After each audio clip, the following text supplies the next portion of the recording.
The year was 1847. The frontier town of Willowbrook, nestled in the shadow of the Appalachian Mountains, was a place where hardship and beauty existed in equal measure. A place where survival demanded grit, where neighbors relied on each other, and where superstition often filled the gaps that science couldn't explain.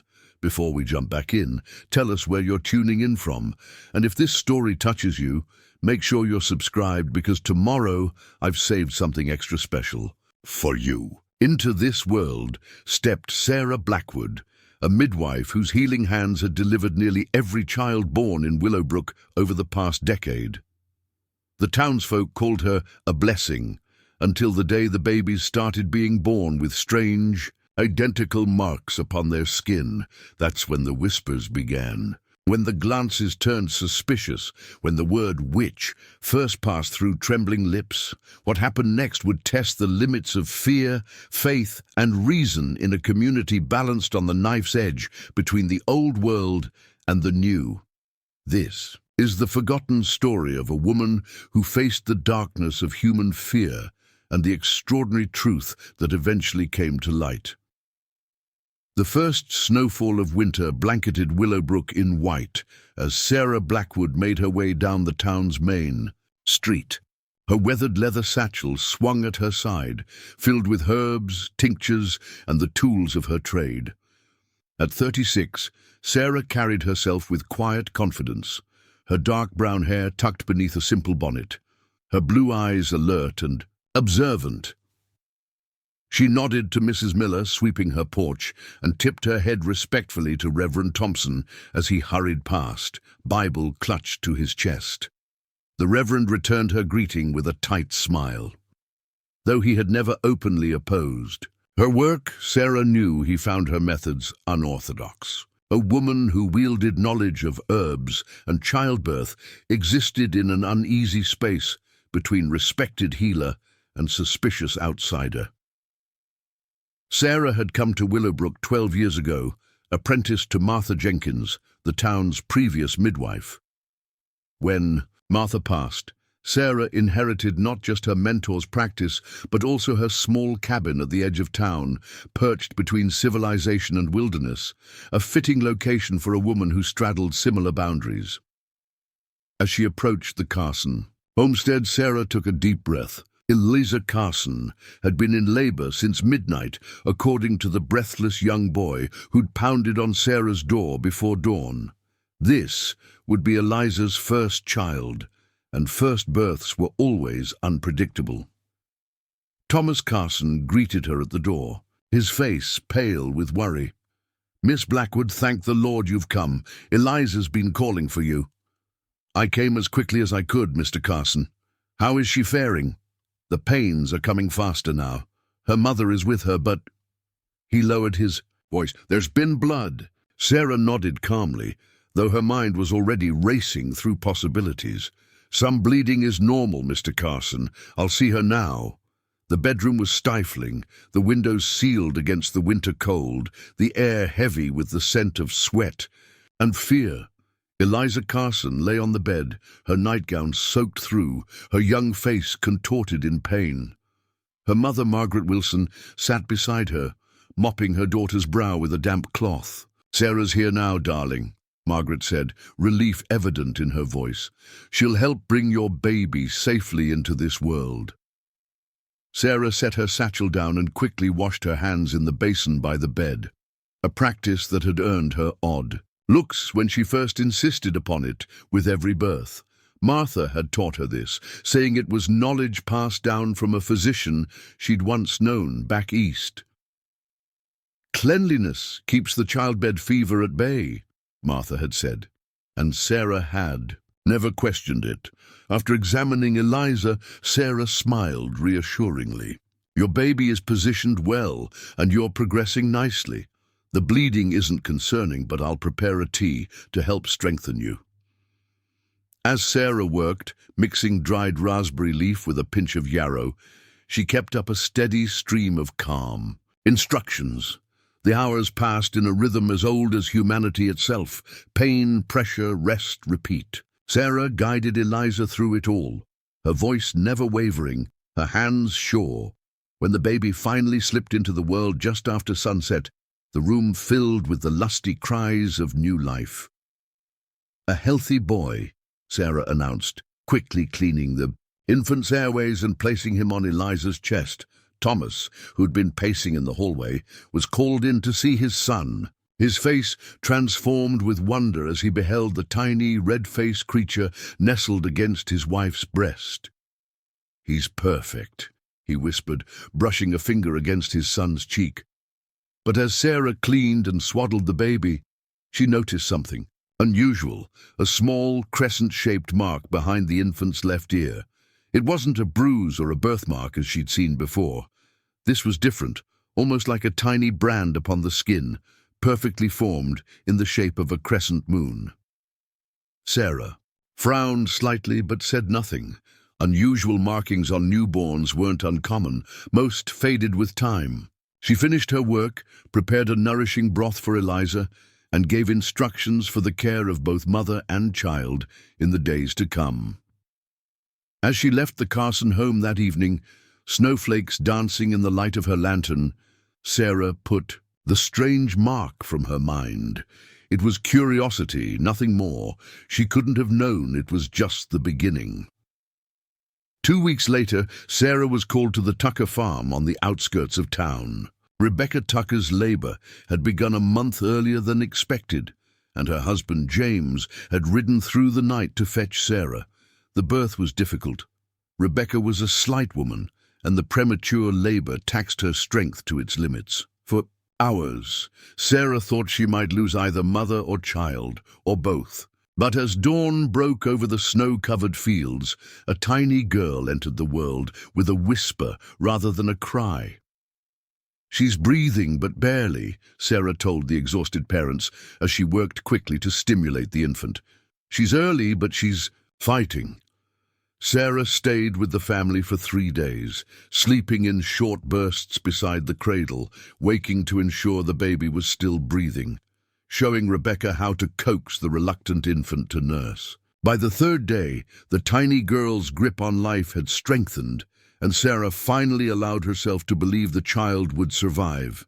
It was as she bathed the baby on that 3rd morning that she saw it, a crescent-shaped mark identical to the one on the Carson baby, positioned in exactly the same place behind the left ear. Sarah's hands stilled in the water.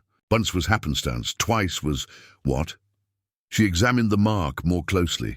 It wasn't raised like a birthmark or read like a scratch. It appeared almost like a deliberate marking, its edges too perfect to be naturally occurring. "Is something wrong?" Rebecca asked, noting Sarah's expression. Sarah forced a smile. "Not at all. Your daughter is doing beautifully. She's a fighter, this one." But as Sarah rode home through the snow-laden forest, her mind churned with questions. 2 babies, born 2 weeks apart with identical, unusual marks. In her 12 years as a midwife, she had never seen anything like it. When she reached her cabin, she immediately pulled down Martha's old journals from the shelf. Martha had kept meticulous records of every birth she attended, noting any abnormalities or concerns. Sarah had continued the practice, finding the journals invaluable for tracking patterns in her work. She pored over the entries from the past several months, looking for anything unusual, any common thread between the Carson and Tucker pregnancies. Both mothers had experienced normal pregnancies until their labors. Both had lived in Willowbrook their entire lives. Neither reported anything out of the ordinary during their confinements. Sarah closed the journal with a sigh. Perhaps it was merely a coincidence. 2 unusual marks didn't constitute a pattern. Still, she made a detailed note of her observations, drawing the crescent shape as accurately as she could. She decided to keep the matter to herself for now. Frontier towns like Willowbrook were rife with superstition, and raising concerns without understanding could cause unnecessary fear. She would watch and wait. By February, Sarah had delivered 3 more babies in Willowbrook and the surrounding farms. Each birth had progressed normally, each baby appeared healthy, and each one bore the same crescent-shaped mark behind their left ear. 5 babies. 5 identical marks. This was no coincidence.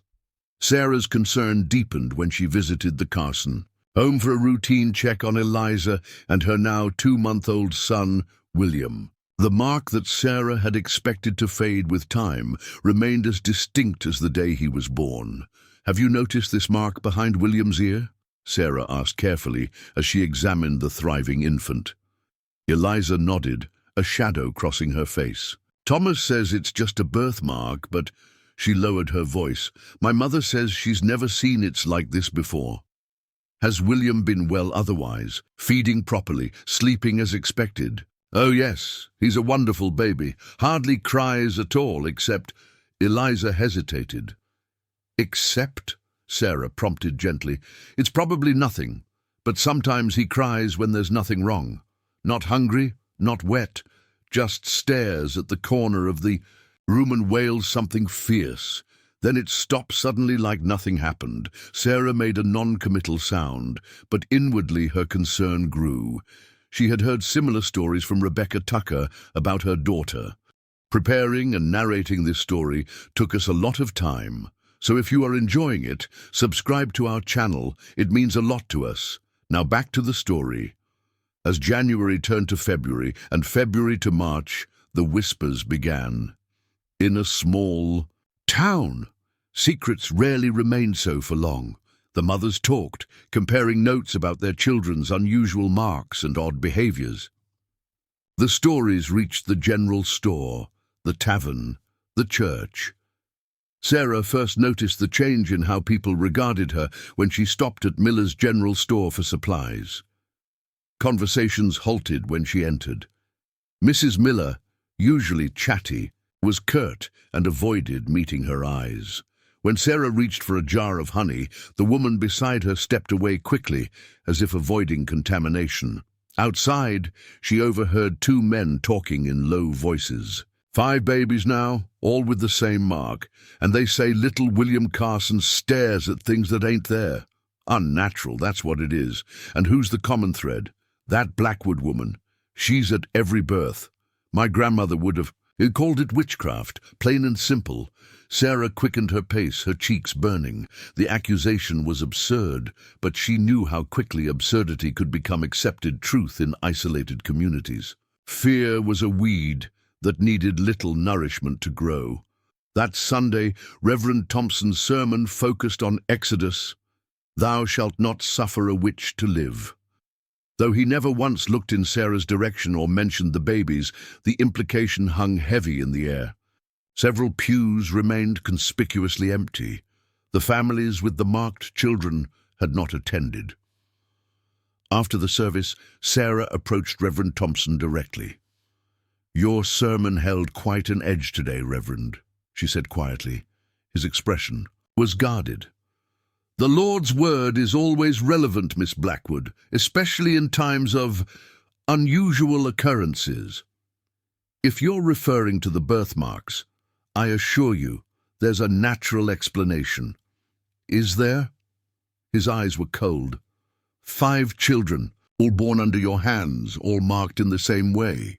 Some would call that more than coincidence, and some would call it a matter for scientific inquiry rather than superstition, she countered. "These children are healthy.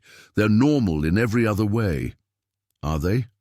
I've heard rumors of strange behavior, unnatural awareness." He lowered his voice. "Margaret Wilson says her grandson sees things that aren't there." Sarah maintained her composure with effort. "Children have active imaginations, Reverend, and nervous new parents often misinterpret normal infant behavior." "Perhaps." He didn't sound convinced. "For everyone's sake, Miss Blackwood, I pray you're right." As Sarah walked home, the weight of suspicion followed her like a shadow. She was not naive. She knew the history of women like her in isolated communities. Healers, midwives, women with knowledge beyond the norm had always walked a precarious path. When fear took hold, such women often became convenient vessels for blame. But Sarah was also a woman of science, insofar as her limited education allowed. Martha had instilled in her a belief in observable evidence, in cause and effect. There had to be an explanation for the marks, one that had nothing to do with the supernatural. That night, she wrote to Dr. Edward Fleming, a physician she had met 3 years ago when he had passed through Willowbrook. He had impressed her with his modern ideas about medicine and had seemed respectful of her knowledge as a midwife, a rarity among doctors of his standing. He had left her with his direction in Boston, encouraging her to write if she ever encountered anything unusual in her practice. By the light of a single candle, Sarah detailed her observations about the 5 marked infants, describing the physical characteristics of the marks, the timing of the births, and the subtle behavioral oddities the babies shared. She was careful to keep her tone clinical, presenting facts rather than feeding into the growing hysteria. "I fear that without a scientific explanation, superstition will prevail," she wrote in closing. "Any insights you might offer would be greatly appreciated, as I find myself increasingly under scrutiny from those who seek supernatural causes for what must surely be a natural phenomenon." Sarah sealed the letter, knowing it would be at least a month before she could expect a reply, if one came at all. In the meantime, she would need to navigate the dangerous waters of a community increasingly convinced that something unnatural was occurring. The following week brought more challenges. Abigail Fletcher, 7 months pregnant with her first child, arrived at Sarah's door in tears. "My husband forbids me to use your services when my time comes," she sobbed. "He says he won't have his child marked by whatever devil's work is happening." Sarah invited her in, offering tea and calm reassurance. "Abigail, I understand the fears circulating, but I promise you there's nothing sinister happening. The marks are unusual, yes, but the children are thriving."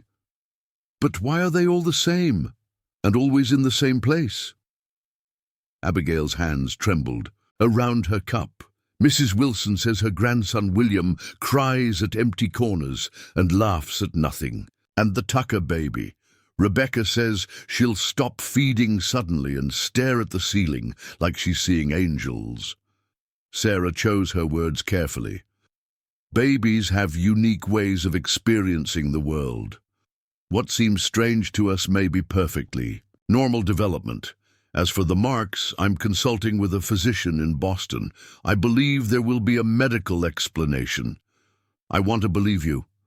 Abigail's voice dropped to a whisper. "But Joshua is adamant. He's arranged for Mrs. Benson from Riverdale to attend me instead." Sarah's heart sank. Mrs. Benson was elderly, and from what Sarah had heard, relied more on folk tradition than sound medical practice. But she nodded. "You must do what brings you peace during this time, Abigail. Your well-being affects your baby's well-being." After Abigail left, Sarah sat alone, the reality of her situation settling over her like a shroud. If expectant mothers began turning to less qualified attendants out of fear, both mothers and babies would be at greater risk. The thought was unbearable. That evening, as twilight softened the edges of the world, a knock came at her door. Sarah opened it to find Thomas Carson standing there, his expression grave. "Mr. Carson," she said, surprised. "Is everything all right? With Eliza and William?" "They're well enough," he said, not meeting her eyes. "But there's talk in town. Bad talk. I thought you should know." Sarah invited him in, but he shook his head, glancing nervously over his shoulder. "Best I don't. But you should know. There was a meeting at the church today. Reverend Thompson and some of the town elders. They're saying—" He swallowed hard. "They're saying the marks are the work of the devil, that you've brought something unnatural to our children." Sarah's blood ran cold. "That's absurd. You know. Me, Thomas. I delivered your son safely. Have I ever given you reason to question my character or my methods?" "No, ma'am, you haven't, and I told them so. But—" He shifted uncomfortably. "Fear's a powerful thing, Miss Blackwood, and when people are afraid, they look for someone to blame. And I'm a convenient target, she finished quietly. A woman who lives alone, who works with the mysteries of birth and healing. He nodded, reluctantly. There's talk of asking the sheriff to investigate. Some are even saying you should be brought before a formal inquiry. An inquiry? Sarah couldn't keep the disbelief from her voice. This isn't Salem in 1692, Mr. Carson. This is 1847. Some fears never die, Miss Blackwood. I just thought you should be prepared. He tipped his hat and turned to go, then paused. For what it's worth, Eliza and I don't hold this witch nonsense. You saved our boy's life, and we won't forget that. After he left, Sarah sat by her fire, her mind racing. She had known there would be talk, but she hadn't anticipated how quickly it would escalate to formal action. An inquiry could destroy her reputation, even if no charges were ever brought. And without her reputation, her ability to serve the women of Willowbrook would be finished. She thought of Martha, who had taught her that knowledge was the best defense against fear. When people are afraid of what they don't understand, Martha had said, the answer isn't to hide your knowledge, it's to help them understand. But how could she help them understand something she herself couldn't explain? As March turned to April and the snows began to retreat from Willowbrook, the tension in town grew like a spring storm gathering force. Sarah found herself increasingly isolated. Patients cancelled appointments. Children hurried to the other side of the street when she approached. Someone left a crude drawing of a witch on her doorstep, yet not everyone turned against her. Eliza Carson secretly brought Sarah fresh bread. Rebecca Tucker stopped by under the pretense of seeking advice for her baby's colic, but really to offer support. And to Sarah's surprise, the town's blacksmith, Daniel Hayes, a widower known for his quiet manner and practicality, made a point of greeting her publicly whenever their paths crossed. "Don't let them see you buckle," he told her gruffly one afternoon, after intervening when a group of boys had thrown pebbles at her. "Truth has a way of coming to light, Miss Blackwood, always has." Sarah clung to that hope as April progressed. Dr. Fleming's response might arrive any day. Surely a medical explanation would calm the growing hysteria. But before any letter could arrive, Abigail Fletcher's labor began, a month early, just like Rebecca Tucker's had been. Despite her husband's objections, it was Sarah that Abigail's mother fetched in the night. "Mrs. Benson's away, attending another birth in Riverdale," the older woman explained breathlessly. "And Abigail's asking for you? Joshua's out of town on business, and what he doesn't know won't hurt him." Sarah grabbed her satchel without hesitation. Whatever suspicions swirled around her, she would not refuse a mother in need. The birth was swift but uncomplicated. By dawn, Abigail held a healthy boy in her arms, tiny but strong-lunged. And as Sarah had both feared and expected, when she cleaned the infant, she found the crescent mark behind his left ear, the sixth such baby in Willowbrook. "Is it there?" Abigail asked, her voice small. "The mark?" Sarah hesitated, then nodded. "Yes, but Abigail, your son is perfect in every way. This mark doesn't change that." Tears filled Abigail's eyes. "Joshua will say it's your doing, that you've marked him somehow. We both know that's not possible," Sarah said gently. "I delivered this child. I didn't create him. Whatever caused these marks was present long before I entered this room." But even as she spoke the reassuring words, Sarah felt a chill of uncertainty. 6 babies, 6 identical marks, and she had been the midwife for everyone. What if there was something in her methods, her medicines, that was somehow causing this? The thought was almost as disturbing as the accusations of witchcraft. As Sarah left the Fletcher home that morning, the rising sun cast long shadows across Willowbrook. She felt the weight of those shadows pressing upon her, darker and more ominous than any she had faced before. She didn't know that by nightfall, everything would change. The news of Abigail Fletcher's marked baby spread through Willowbrook like wildfire. By midday, A crowd had gathered outside the town hall, where Sheriff Parker, Reverend Thompson, and several town elders held an emergency meeting. Sarah watched from the edge of the crowd, her heart pounding. She had delivered 6 healthy babies. Her only crime. Yet the faces around her were twisted with fear and suspicion, some of the same people who had once greeted her with gratitude now whispering behind their hands. "The devil works through the innocent," Reverend Thompson's voice carried through the open windows. "These marks are his signature, his claim upon these children's souls." "And what do you propose we do, Reverend?"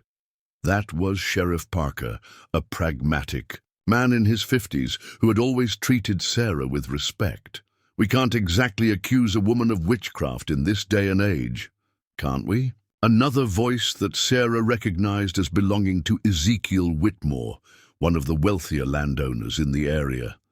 "When our children bear the evidence of unnatural influence, when our community lives in fear." Sarah had heard enough. She pushed her way forward, ignoring the gasps and murmurs as she climbed the steps and entered the town hall. The room fell silent at her appearance. "If you're going to discuss my fate, gentlemen," she said, her voice steady despite her racing pulse, "I believe I have the right to speak in my own defense." Sheriff Parker looked uncomfortable but nodded. "That seems only fair." Reverend Thompson's face darkened. "This is a private meeting, Miss Blackwood." "A private meeting about a public accusation," she countered. "I've delivered most of your children. Reverend, I was there when Mrs. Thompson struggled through 3 days of labor with your son. I stopped the bleeding that nearly took her life. Does that count for nothing now?" The Reverend had the grace to look momentarily abashed, but Ezekiel Whitmore was unmoved. "No one denies you've done good work in the past, Miss Blackwood. But something has changed. 6 children now bear this mark, this identical mark in the exact same location, all delivered by your hands. And you think I somehow branded these babies?" Sarah couldn't keep the incredulity from her voice. "To what end, Mr. Whitmore? What possible purpose would that serve?" "The purposes of darkness are not for us to understand," Reverend Thompson interjected, "only to recognize and resist." Sarah took a deep breath. "I understand your fears. Truly I do. But there must be a rational explanation for these marks. I've written to a physician in Boston." "Eastern doctors with their newfangled ideas," scoffed Whitmore. "What do they know of matters of the spirit? Science and faith need not be enemies," Sarah insisted. "Both seek truth. I'm asking for time. Time for a response from Dr. Fleming. Time to investigate this matter properly before judgment is passed." Sheriff Parker spoke up. "That seems reasonable to me. Until we have more information, more children will be born, bearing the devil's mark," Reverend Thompson cut in. "Can we risk that, Sheriff?" "What exactly are you suggesting?" Sarah asked, a chill running down her spine. An uncomfortable silence fell over the room.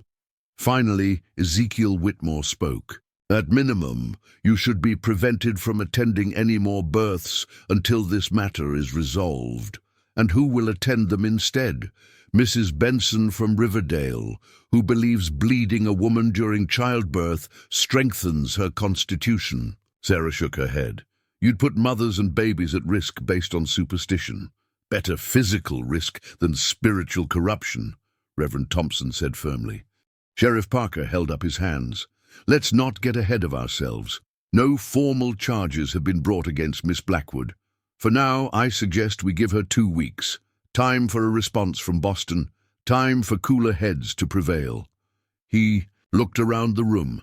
"In the meantime, expectant mothers can decide for themselves whether to engage Miss Blackwood's services." It wasn't a victory, but it was a reprieve. Sarah nodded her thanks to the sheriff and departed, feeling the weight of stairs upon her back. Outside, the crowd had grown. Sarah held her head high as she walked through their midst, though her legs felt weak beneath her skirts. A few people stepped back, as if her mere proximity might contaminate them. Others looked at her with pity or confusion. She had almost reached the edge of the gathering when a voice called out, "Witch, the devil's handmaiden!" Sarah didn't turn to see who had shouted. She kept walking, her pace steady, her eyes fixed ahead. But the word seemed to hang in the air behind her, a deadly accusation with centuries of weight behind it, a woman alone. A healer, a midwife who knew the mysteries of birth and death. How many before her had faced similar accusations for similar crimes? As she neared her cabin, Sarah was surprised to see Daniel Hayes, the blacksmith, waiting by her gate. His massive frame was an incongruous presence against the delicate spring wildflowers that had begun to bloom in her small garden. "Mr. Hayes," she acknowledged cautiously. "Miss Blackwood." He twisted his cap in his large, calloused hands. "I heard about the meeting. Thought you might need a friendly face." The unexpected kindness nearly undid her composure.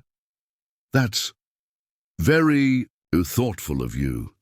It's madness, what they're saying," he said bluntly. "I told them so at the meeting." Sarah looked up in surprise. "You were there?" He nodded. "Left before you arrived.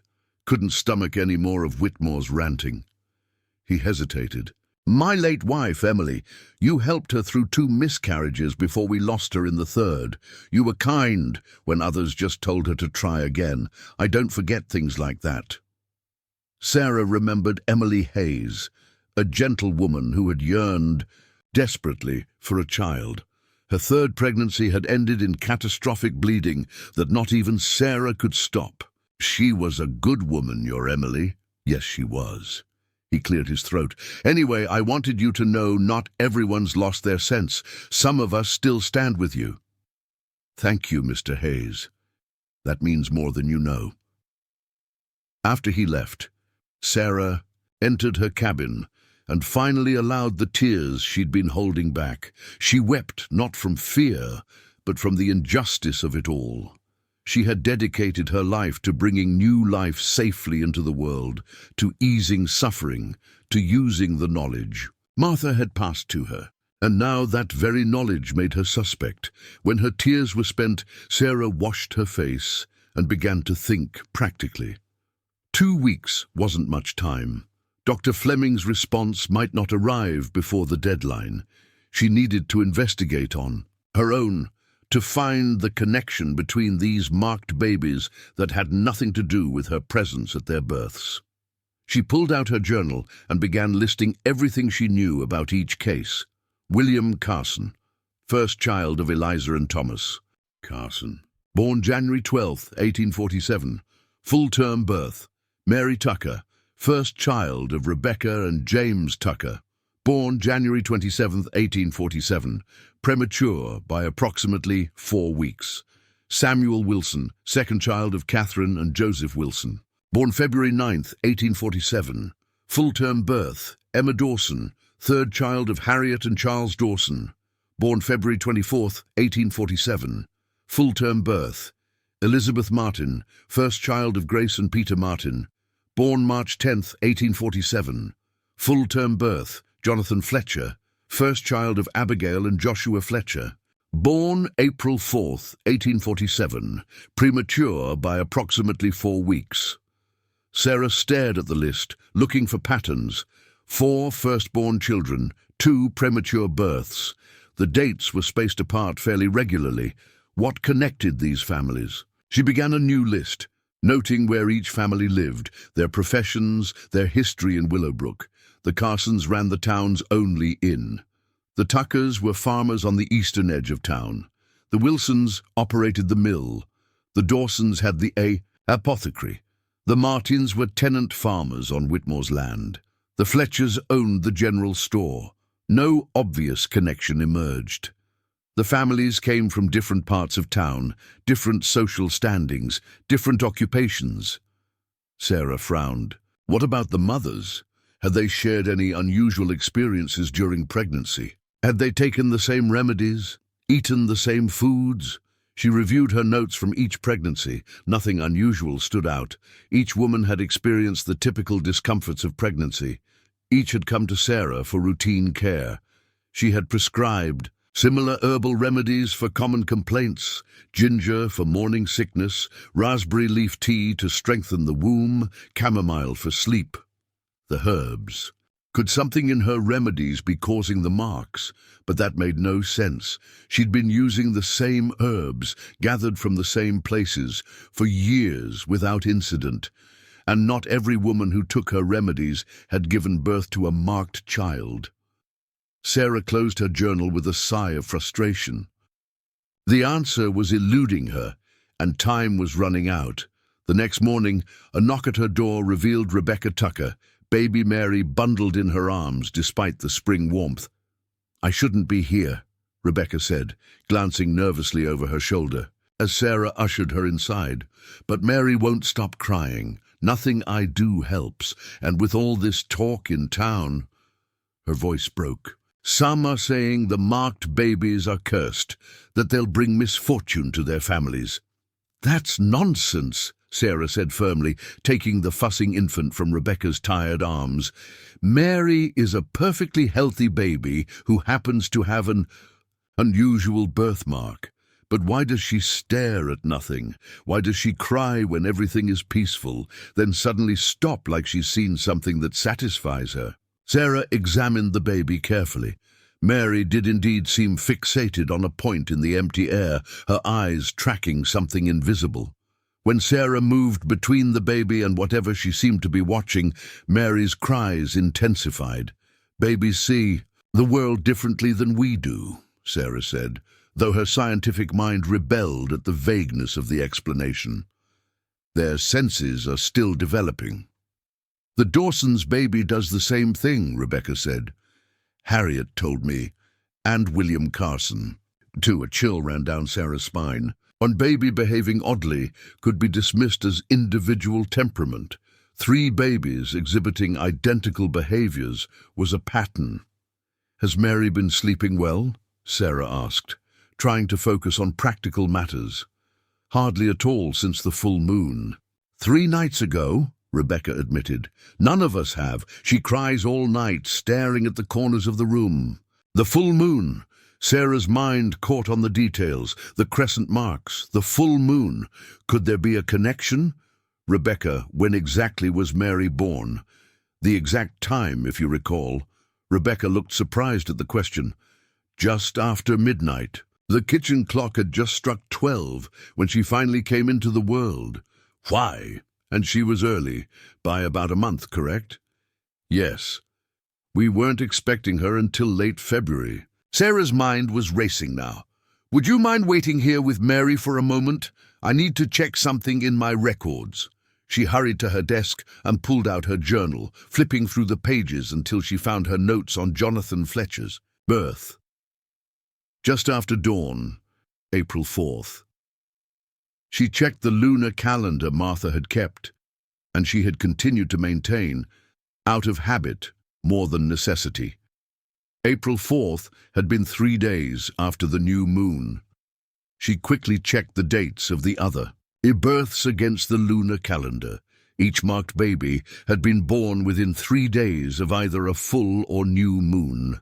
Furthermore, looking at her notes on the exact times of birth, a detail she recorded meticulously, a pattern emerged. William Carson, 11:45 p.m. Mary Tucker, 12:05 a.m. Samuel Wilson, 10:30 p.m. Emma Dawson, 1:15 a.m. Elizabeth Martin, 11:20 p.m. Jonathan Fletcher, 5:45 a.m. With the exception of Jonathan Fletcher, all the marked babies had been born during the night hours, close to midnight. Sarah's pulse quickened. This was a connection, tenuous, perhaps, but a connection nonetheless. But what did it mean? How could the phase of the moon and the time of birth possibly imprint identical marks on these infants? She returned to Rebecca, her mind still churning with these new observations. "I think I may have found something, but I need to investigate further. In the meantime, try hanging dried lavender near Mary's cradle. It might help her sleep." After Rebecca left, Sarah paced her small cabin, thinking furiously. The moon, the night, the marks. It felt significant, yet just beyond her grasp. She decided to visit the place where she gathered most of her herbs, a secluded glade deep in the forest, where Martha had first shown her which plants had healing properties. Perhaps there she might find clarity, or at least the peace to think clearly. The forest was vibrant with spring life as Sarah followed the familiar path. Birds called overhead, and new growth pushed through the rich soil. She breathed deeply, allowing the familiar scents to calm her troubled mind. The glade, when she reached it, was awash in sunlight, wildflowers nodding in the gentle breeze. Sarah knelt beside the stream that cut through its center, trailing her fingers in the cool water. "What am I missing, Martha?" she whispered, as if her old mentor might somehow hear and guide her. As she straightened, Sarah's eye caught on something unusual, a cluster of plants she didn't recognize growing near the water's edge. Their leaves were silvery green, shaped like crescents. Small white flowers were just beginning to open among the foliage. Sarah frowned. She knew every plant in this glade intimately. This one had never been here before, or if it had never flowered so visibly. She moved closer, examining it. Carefully. The crescent-shaped leaves seemed to glow slightly in the dappled sunlight, almost luminescent. She reached out to touch one, then hesitated. Unknown plants could be dangerous. Martha had taught her caution. Instead, she took out her small field journal and sketched the plant carefully, noting its location and characteristics. It resembled moonwort, a fern that Martha had sometimes used in small quantities for women with irregular monthly cycles. But this was different, larger, more luminous. As Sarah was completing her sketch, a rustling sound made her look up. Nature. The edge of the glade stood an elderly woman she had never seen before. The stranger was dressed in simple clothing that seemed oddly dated, her white hair loose around a deeply lined face. Her eyes, fixed on Sarah, were a startling pale blue. "You've found it then," the woman said, her voice surprisingly strong. Sarah rose slowly. "Found what?" "The moon's tears. What you've been searching for." The woman gestured to the plant Sarah had been sketching. "I don't understand. Who are you?" "Who are—" The woman smiled, revealing teeth too perfect for someone of her apparent age. "Someone who knows what causes the marks upon the children." Sarah's heart leaped. "You know about the marks? Please tell me what you know." "Not yet." The woman shook her head. "You're not ready to hear it yet." Frustration surged through Sarah. 6 children bear these marks. The town believes I'm responsible, that it's witchcraft. I need answers now, not riddles. "Witchcraft?" The woman chuckled. "They always reach for that explanation when their understanding fails them. But this is older than their fears, deeper than their superstitions." "What do you mean?" The woman approached, moving with surprising grace for her age. She knelt beside the crescent-leafed plant and touched it gently. "The moon has always left her mark upon this world, in the tides, in women's bodies, in the patterns of birth and death. These children are touched by something ancient, something that passes through your hands, but does not originate with you." Sarah felt a chill despite the warm spring day. "You speak as if the moon itself is marking. These babies, not the moon." The woman's pale eyes fixed on Sarah's face. "But something that follows its rhythms, something that has awakened after a long sleep." "I don't understand." "You will." The woman stood. "Return to town. Continue your work. All will become clear when the next child is born beneath the full moon." The next, Sarah began, but a sudden gust of wind swept through the glade, sending leaves swirling. When they settled, the woman was gone. Sarah blinked, momentarily disoriented. Had she imagined the encounter? A quick glance confirmed that the strange plant was still there, its crescent leaves shimmering slightly in the sunlight. Not a hallucination, then. But who was the woman? What did she know? Sarah carefully dug up a small section of the unusual plant, wrapping its roots in. A damp cloth. Perhaps studying it might yield answers where the old woman's cryptic statements had not. As she made her way back to town, Sarah's mind whirled with possibilities.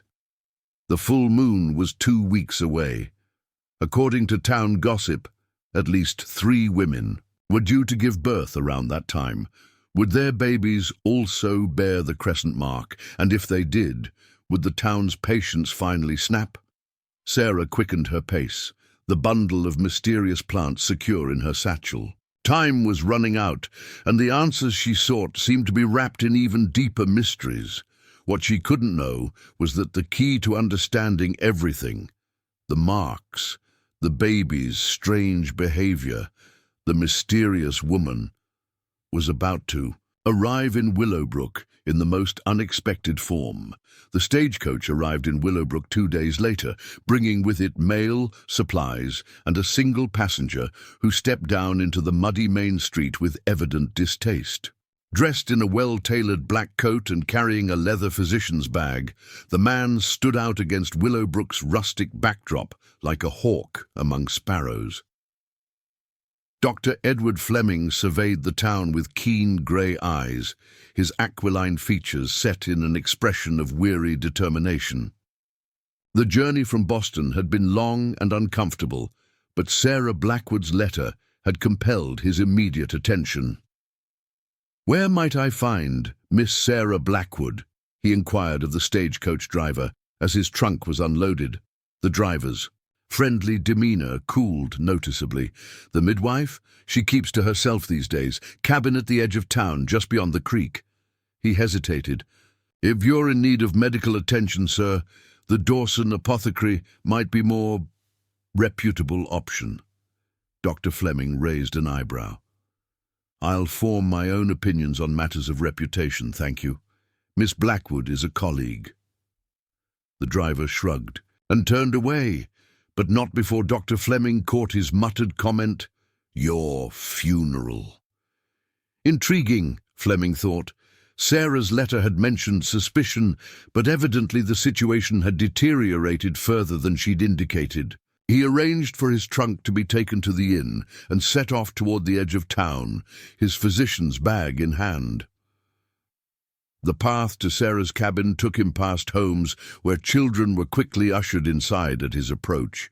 Not due to his presence, he realized, but because his destination was apparent. By the time he reached the small bridge crossing the creek, Fleming was deeply concerned for his colleague's safety. Sarah's cabin, when he reached it, was modest but well-maintained. Herbs hung drying from the porch rafters, and a small garden showed signs of careful tending. He knocked firmly on the door. When Sarah opened it, Fleming was struck by the changes 3 years had wrought. The confident young midwife, he remembered, appeared exhausted, dark circles beneath her eyes, her face drawn with worry. But her eyes lit with recognition and relief at the sight of him. "Dr. Fleming, you came yourself. I only expected a letter." "Your situation warranted immediate attention," he said simply. "May I come in?" Once inside, Fleming set his bag on her table and turned to face her. "I'd like to see one of these marked infants immediately, if possible. Your letter was detailed, but there's no substitute for direct observation." Sarah hesitated. "That may be difficult. Most families are avoiding me now, but—" She considered it for a moment. "The Carsons might allow it. They've been more reasonable than most." "Then we shall visit them straight away," Fleming decided. "But first, tell me what's developed since you wrote." Sarah quickly recounted the town meeting, the ultimatum, and her strange encounter in the forest. From her shelf, she retrieved a small pot containing the crescent-leafed plant she had collected. Fleming examined it with interest. "Fascinating. I've never seen its like before. And you say this elderly woman connected it to the marks somehow?" She implied as much, though her explanations were frustratingly cryptic. Fleming nodded thoughtfully. "The plant may indeed be relevant. But first, let's examine one of these children. Facts before theories, always." As they prepared to leave, Sarah added, "There's something else, something I discovered just yesterday. I've been reviewing my records of births in Willowbrook over the past 5 years. Every child I've delivered during a full or new moon has eventually left town." "Left town? You mean the families moved away?" "Yes, not immediately, but within a year or two of the birth. I never noticed the pattern before because the departures were spaced out, and people move on from frontier towns regularly enough. But, looking back, the correlation is unmistakable." Fleming frowned. "And these previous moon-born children, did they bear the same marks?" "I don't know," Sarah admitted. "If they did, no one mentioned it to me. But I wasn't specifically looking for such marks then." "Curiouser and curiouser," Fleming murmured. "Come, let's visit the Carson child." The Carson family's reception was guarded but civil. Eliza Carson, clutching baby William to her chest, eyed Dr. Fleming with a mixture of hope and suspicion. "You're from Boston, and you know Miss Blackwood?" "Indeed, madam. I had the pleasure of making Miss Blackwood's acquaintance during a medical conference 3 years ago. Her knowledge of herbalism and midwifery impressed me greatly." Fleming's cultured voice and professional demeanor seemed to ease Eliza's concerns somewhat. She allowed him to examine William, though she watched his every move like a hawk. "The mark is here, behind his left ear," Sarah indicated. Fleming studied it carefully, using a small magnifying glass from his bag. "Extraordinary," he murmured.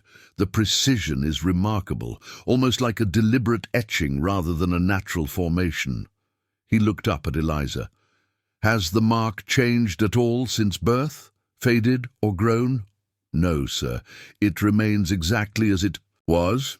"And his behavior? Any unusual patterns?" Eliza glanced nervously at Sarah.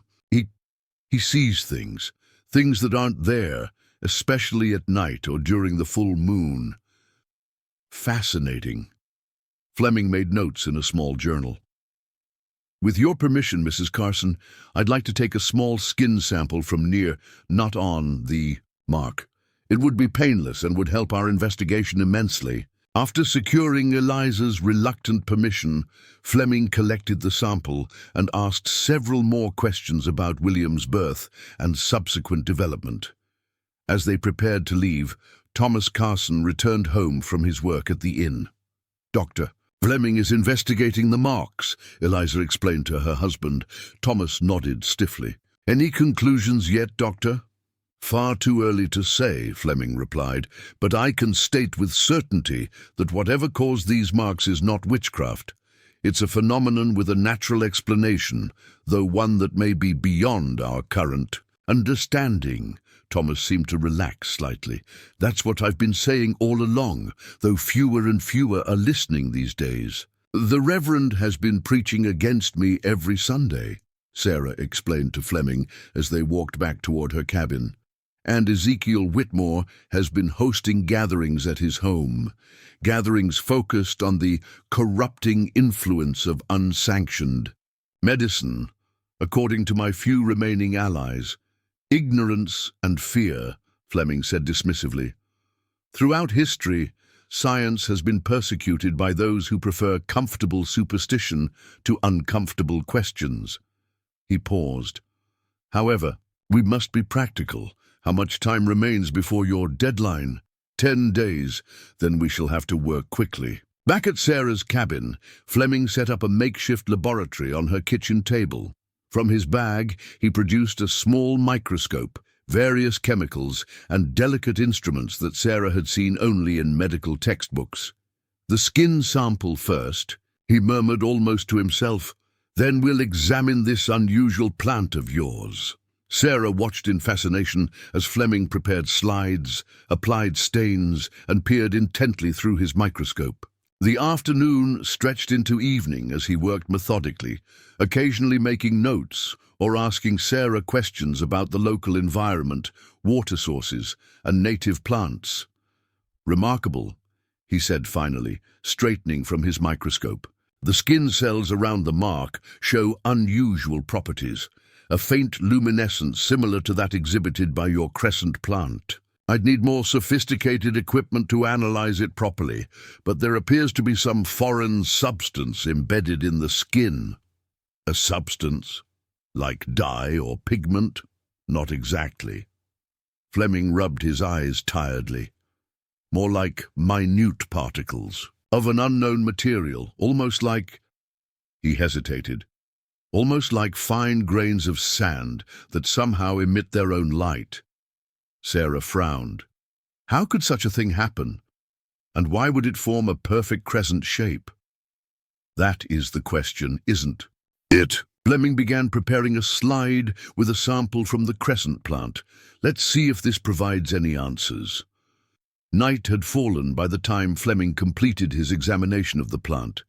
Sarah had prepared a simple meal, which they ate as Fleming explained his findings. The plant contains the same luminescent particles found in the skin sample. They're concentrated in the crescent-shaped leaves. Indeed, they appear to be what gives the leaves their distinctive glow. So there is a connection, Sarah said, indisputably, but the nature of that connection remains elusive. Fleming took a sip of tea. You mentioned that the elderly woman said something had awakened after a long sleep. That implies this phenomenon has occurred before, Sarah nodded, and my records show that moon-born children have consistently left town over the years. That suggests this has been happening longer than we realized, just without the visible marks. Or perhaps the marks were there, but went unnoticed or unreported, Fleming suggested. The human mind is remarkable at overlooking what it doesn't expect to see. Their discussion was interrupted by a frantic knocking at the door. Sarah opened, it to find Daniel Hayes standing there, his expression grave. Miss Blackwood and Dr. Fleming, I presume. You need to come quickly. There's trouble brewing in town. What kind of trouble? Sarah asked, already reaching for her shawl. A mob formed outside the church. Reverend Thompson called a special evening prayer meeting, but it's turned into something else entirely. They're talking about coming out here, talking about an inquest, or worse. Fleming's expression hardened. How much time do we have? Not long. I slipped away as soon as I realized what was happening, but they're riled up. Whitmore's been buying drinks at the tavern all evening, filling ears with talk of witchcraft and corruption. We need to confront this directly, Fleming decided. Running or hiding would only reinforce their suspicions. Sarah felt fear twist in her stomach, but she nodded. You're right, better to face them openly than be dragged from my home in the night. As they hurried toward town, the glow of torches became visible in the distance. The mob had already left the church and was moving toward the edge of town, toward Sarah's cabin. We'll intercept them in the town square, Fleming said. Better to have this confrontation on neutral ground, in the open. The crowd, when they encountered it, numbered almost 50 people, a significant portion of Willowbrook's population. At its head walked Reverend Thompson and Ezekiel Whitmore, the latter carrying a torch that cast dramatic shadows across his face.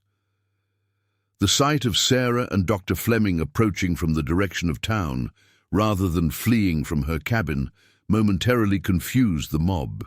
They slowed to a halt as Fleming stepped forward, his authoritative presence commanding attention. "Good evening," he called out, his voice cutting through the murmurs of the crowd. "I am Dr. Edward Fleming of the Boston Medical Society. I understand you have concerns regarding Miss Blackwood and the unusual marks on several newborns in your community." "This is not a matter for outsiders," Reverend Thompson declared. "This is about the spiritual welfare of our town." "On the contrary," Fleming replied smoothly, "this is precisely a matter for scientific inquiry. I have examined one of the marked infants today and have made several important discoveries that I believe will set your minds at ease." "What discoveries?" someone called from the crowd. "The marks are indeed unusual," Fleming acknowledged, "but they are not supernatural in origin. They are the result of a rare but natural phenomenon involving a newly discovered plant species and certain astronomical conditions. Ezekiel Whitmore scoffed loudly. Convenient explanations from a man who arrived in town mere hours ago. For all we know, you're in league with her. Murmurs of agreement rippled through the crowd. Sarah felt her heart sink. They weren't in a mood to listen to reason or science, but then an unexpected voice rang out from the crowd. "Let the doctor speak." It was Thomas Carson, pushing his way to the front. "My son bears one of these marks, and I want to hear what he has to say." Fleming nodded gratefully to Thomas. "The marks appear on children born near a full or new moon, correct? This is not a coincidence. There is a plant growing in this region." He gestured to Sarah, who produced the potted crescent plant from her satchel. "That releases microscopic spores during these lunar phases. These spores are what cause the distinctive crescent mark." "A plant?" Mrs. Miller said skeptically. "How would a plant make identical marks on babies?" "An excellent question," Fleming said. "The plant's spores are carried in the air and can be absorbed through the skin. In newborns whose skin is particularly sensitive, these spores concentrate in certain areas, notably behind the ear, where the skin is thin." It wasn't the complete truth. Fleming had no proof yet that the plant's particles were specifically spores or that they were airborne, but it was a plausible scientific explanation that might satisfy the crowd. "And what of the children's strange behavior?" Reverend Thompson demanded. "Their unnatural awareness, their fixation on empty spaces." Fleming hesitated only momentarily. "The plant has mild effects on perception, nothing harmful, but perhaps causing heightened sensitivity to light and shadow. Again, this is more pronounced in infants, whose nervous systems are still developing." Sarah watched the crowd, gauging their reaction. Some faces showed relief, others lingering suspicion. Ezekiel Whitmore looked openly disappointed that his witch hunt might be derailed. "I intend to publish my findings in the Boston Medical Journal," Fleming continued. "Willowbrook has witnessed a rare botanical phenomenon that will interest scientists across the country. Far from being cause for alarm, this could bring recognition to your town." This strategic appeal to local pride seemed to sway some of the remaining skeptics. The mood of the crowd shifted palpably, tension draining away as people began to discuss this new explanation among themselves. Sheriff Parker, who had been observing from the periphery, stepped forward. "I think we've all had enough excitement for one night. Dr. Fleming has offered a reasonable explanation, and I suggest we all return to our homes and consider it carefully." The crowd began to disperse, though Reverend Thompson and Whitmore remained. Clearly displeased with the outcome, the Reverend approached Fleming directly. "Your scientific explanation is convenient, Doctor, but it doesn't address the deeper spiritual questions. Why these particular children? Why now? The Lord works in patterns, and this pattern suggests purpose." "Perhaps it does," Fleming replied diplomatically, "but determining divine purpose is your domain, Reverend, not mine. I deal only in observable phenomena." As the last townspeople drifted away, Sarah felt weak with relief. "That was brilliant," she told Fleming quietly as they walked back toward her cabin. "You turned potential disaster into mere scientific curiosity." "A temporary solution only," Fleming cautioned.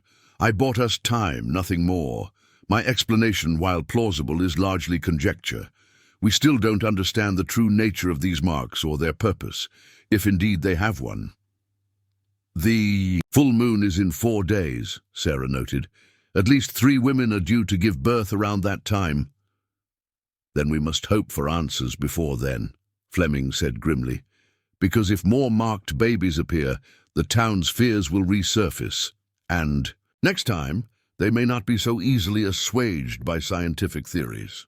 Back at the cabin, they worked late into the night, Fleming conducting further tests on the plant, while Sarah consulted Martha's old journals, looking for any mention of similar phenomena in the past.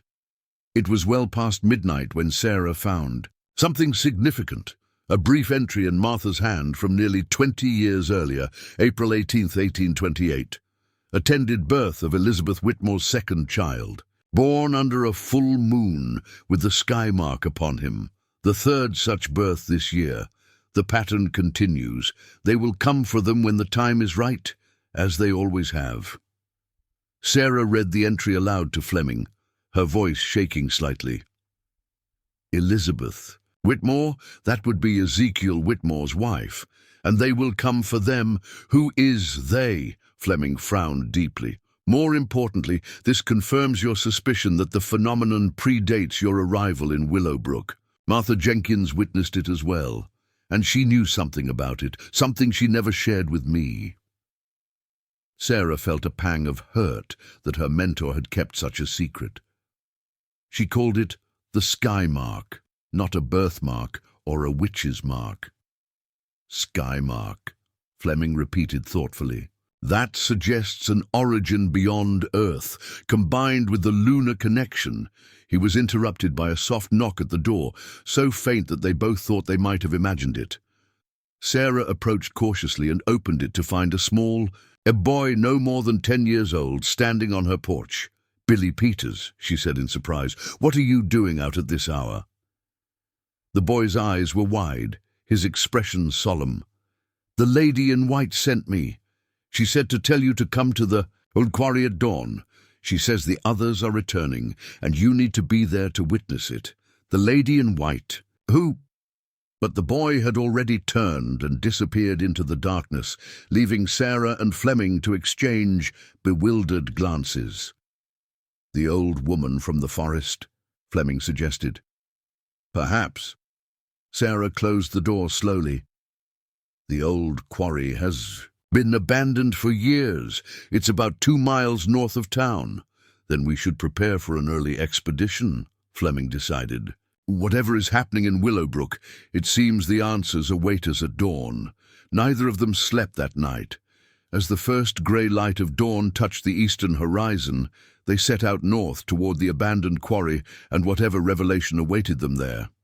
The mysterious crescent plant, carefully potted, came with them, a silent witness to the strangeness that had enveloped Willowbrook for longer than anyone had realized. The abandoned quarry lay in a shallow valley beyond the northern woods, its grey stone walls rising like the remnants of some ancient civilization. As Sarah and Dr. Fleming approached through the misty dawn light, the place had an otherworldly quality. Silent, except for the occasional call of a morning bird. The rising, sun casting long shadows across the quarry floor. No sign of anyone, Fleming observed, scanning the empty expanse. Your messenger was quite specific about dawn. Billy is a reliable boy, Sarah replied. If he said dawn at the quarry, that's what he was told. They made their way down a steep path to the quarry floor, their boots crunching on loose gravel. The space was larger than Sarah remembered from her one previous visit years ago, a broad, roughly circular depression with sheer walls on 3 sides. Various pieces of abandoned equipment lay scattered about, slowly being reclaimed by nature. Curious place for a meeting, Fleming murmured, setting down his medical bag and the potted crescent plant. Isolated, difficult to access, and difficult to leave quickly, Sarah added uneasily, suddenly aware of how vulnerable they were in the bowl of the quarry. A flicker of movement caught her eye, something white among the shadows at the far end. Of the quarry floor, Sarah touched Fleming's arm and pointed silently. The doctor nodded, and they moved cautiously forward. As they drew closer, the white shape resolved into the figure of the elderly woman Sarah had encountered in the forest glade.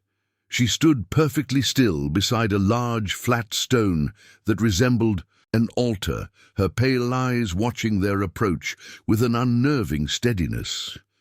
"You've brought the physician," she said when they were within speaking distance. "Good. A man of science may better comprehend what I'm about to show you." "Who are you?" Fleming asked directly. "And what do you know about these marked children?" The woman smiled, revealing those 2 perfect teeth that had struck Sarah as odd during their first meeting. My name is Lydia. As for what I know everything about the Sky Children, Dr. Fleming. I was once one myself. Sarah exchanged a startled glance with Fleming. Sky Children. The term in Martha's journal. Yes, Martha Jenkins understood to a degree. She witnessed 2 cycles during her time in Willowbrook. She knew enough to keep records, to observe the pattern, but she never learned the full truth. Lydia's gaze shifted to the eastern sky, where the sun was now fully above the horizon. We have little time. They will arrive soon. Who will arrive? Fleming pressed. Instead of answering, Lydia gestured to the potted plant in Fleming's hands. You found the lunar sage. It grows only where they have visited before. Its presence is a harbinger. Lunar sage, Fleming repeated. That's what this plant is called. I've never encountered it in any botanical reference. It wouldn't appear in your books, Doctor. It's not of this world. Lydia's expression remained serene, despite the extraordinary claim. Just as I am not, originally. Though I have dwelt here so long now that the distinction hardly matters, Sarah felt her scientific skepticism warring with the evidence before her eyes. You're claiming to be... what exactly? A guardian, Lydia replied simply.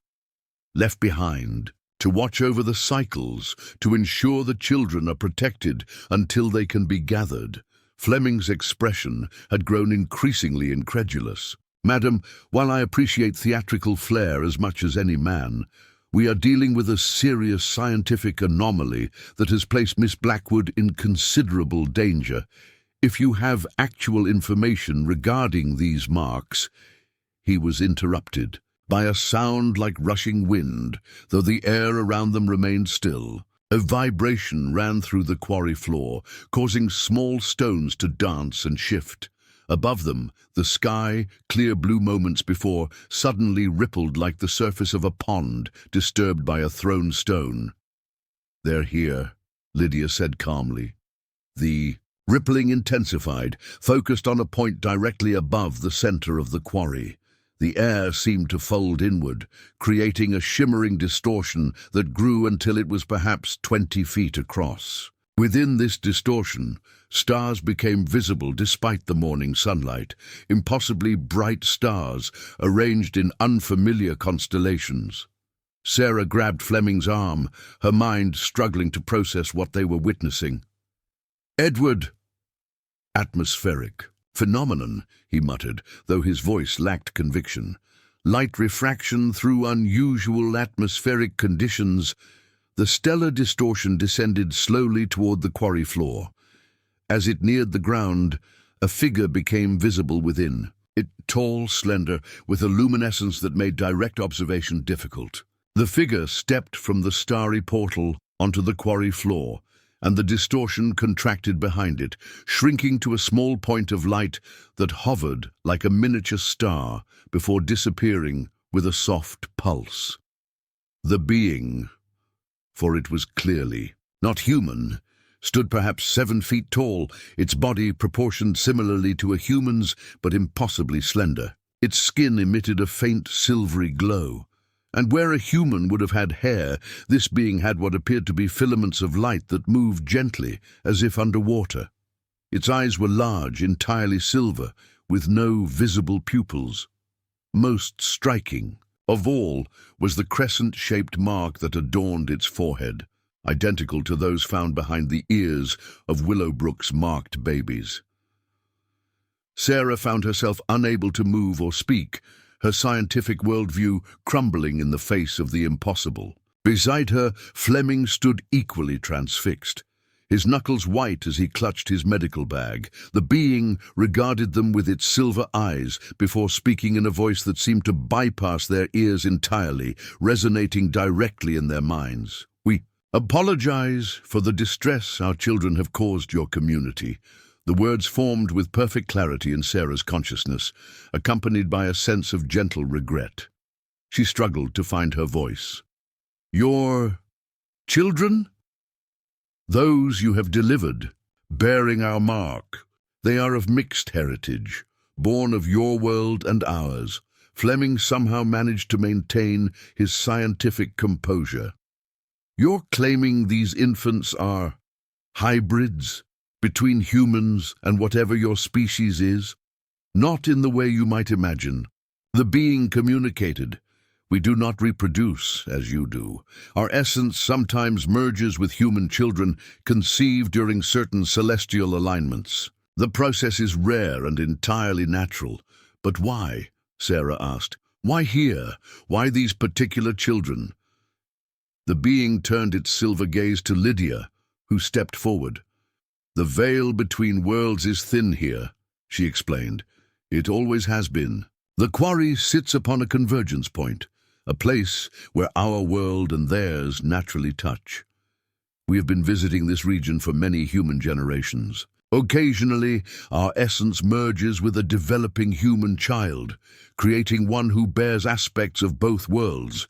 These children are precious to us. And what happens to them? Fleming demanded, finding his courage. According to Miss Blackwood's records, families with these marked children have consistently left Willowbrook. They are called when they are ready, the being responded. When they reach maturity, they feel drawn to return to the convergence point. Some choose to remain in your world, like Lydia. Others choose to join us. Sarah's mind raced with the implications. The strange behavior of the infants, staring at empty space, crying at nothing. They perceive both worlds, Lydia explained. From birth, they can see beyond the veil that separates your reality from theirs. It can be confusing for an infant. Mind. And the marks? Fleming asked. The mark appears when our essence merges with the human child. It is a sign of the connection, a physical manifestation of the celestial bond. Sarah thought of the luminescent particles Fleming had observed in the skin sample from William Carson. The particles in the skin, they're not of earthly origin. Star matter, Lydia confirmed, the same essence that forms the lunar sage.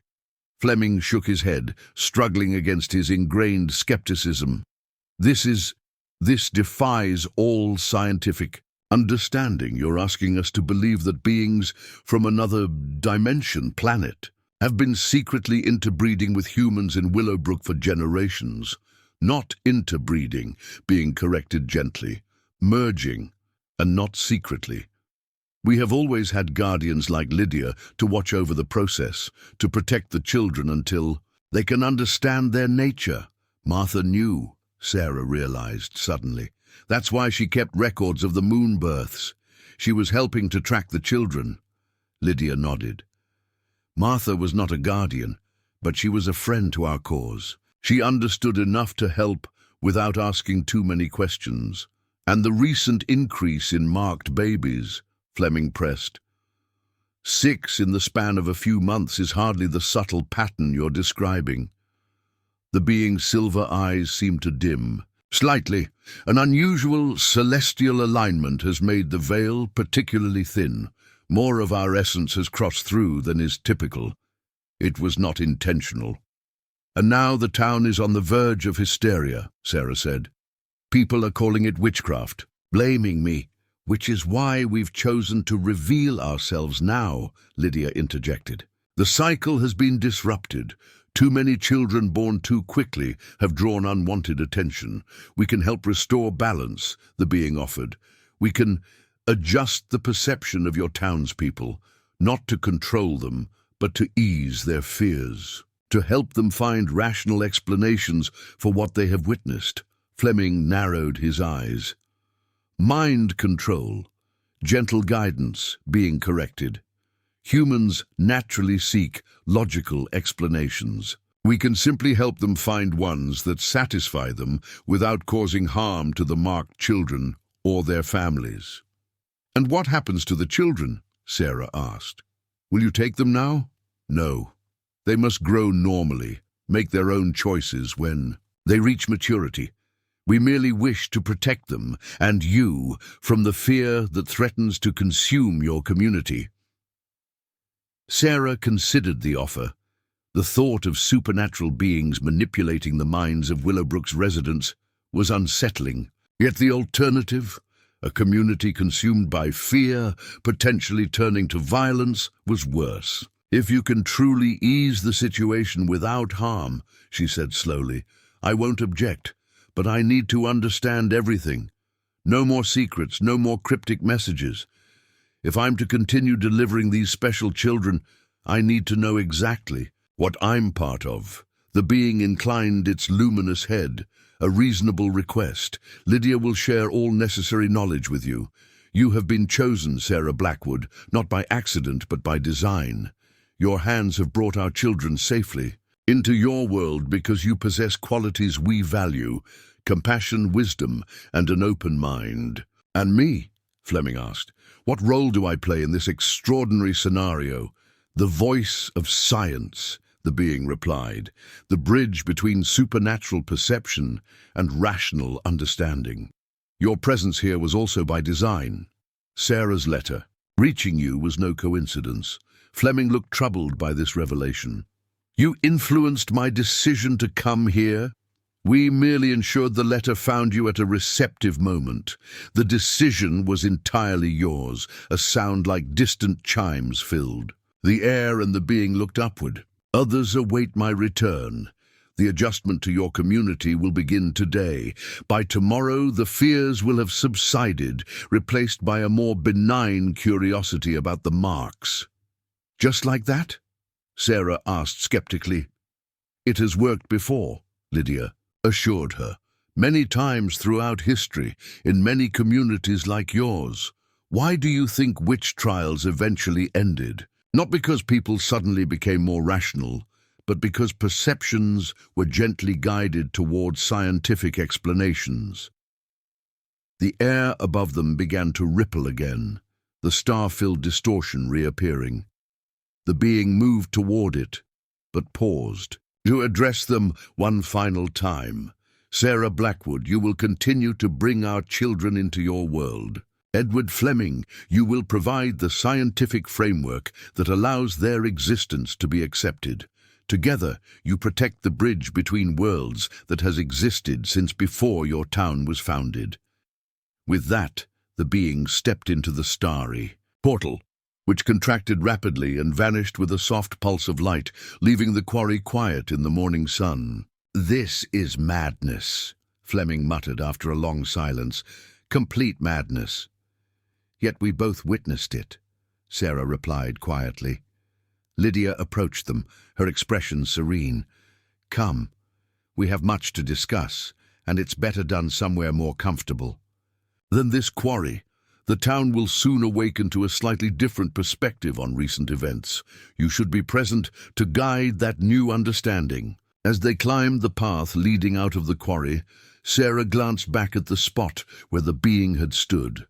The ground there sparkled faintly, as if dusted with diamond powder, and a small cluster of lunar sage had already sprouted from the bare stone. "How will we explain this to people?" she asked Lydia. "Even with their perceptions altered, questions will remain." "Science," Lydia replied simply. "Dr. Fleming will discover that the marks are caused by a rare mineral in the local water supply, one that becomes particularly concentrated during certain lunar phases. The children's unusual behavior will be attributed to slightly enhanced perception, a harmless side effect that fades as they grow older. And people will simply accept this explanation?" Fleming asked incredulously. "They already want to," Lydia said. "Fear is exhausting, Doctor. Given the option of a rational explanation or continued terror, humans invariably choose rationality. Your scientific background makes you the perfect person to present this discovery." "A discovery based on a falsehood," he noted with a frown. "A discovery based on a simplified truth," Lydia corrected. "The marks are indeed caused by something extraterrestrial that manifests during lunar phases. You're merely translating that into terms your fellow humans can comprehend without their worldview shattering." By the time they returned to Willowbrook, The town had taken on a noticeably different atmosphere. People moved about their morning business with calm purpose, the tension of previous days mysteriously absent. When Sarah and Dr. Fleming walked down the main street, they received curious but not hostile glances. Reverend Thompson emerged from the church as they passed, greeting them with a civility that would have been unthinkable the day before. "Dr. Fleming, Miss Blackwood, I trust your morning investigations were productive?" "Very much so, Reverend," Fleming replied cautiously. "I believe we're close to a complete scientific explanation for the unusual marks." "Excellent, excellent." The Reverend nodded. "I was, perhaps, overzealous in my concerns. In the clear light of day, the matter seems more one for scientific inquiry than spiritual alarm." As the Reverend continued on his way, Fleming muttered under his breath, "This is uncanny. His entire demeanor has changed." "Not changed," Lydia corrected quietly. "Simply unburdened by fear. The adjustment is gentle, Doctor, removing irrational terror while leaving core personalities intact." They continued to Sarah's cabin, where Lydia spent hours explaining the history of what she called the convergence, the unique properties of the region that had made it a crossing point between worlds for centuries. The native peoples knew of this place long before European settlers arrived, she explained. They considered it sacred ground, a place where the star people sometimes walked. When your town was founded, knowledge was lost, but the phenomenon continued. "And Martha Jenkins. How did she become involved?" Sarah asked. "She delivered a marked child during a particularly strong convergence," Lydia replied. "The mother died in childbirth, and Martha took responsibility for the infant. When certain unusual traits became apparent, she sought answers. I found her just as I found you. And now?" Fleming asked. "What happens now?"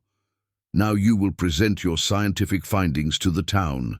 The mineral in the water supply, concentrated during lunar phases, the harmless but unusual birthmarks. Sarah will continue her work, delivering children both ordinary and special. And I," Lydia smiled faintly, "I will continue my centuries-long vigil, watching over the convergence and those who bridge our worlds." "Centuries," Sarah repeated.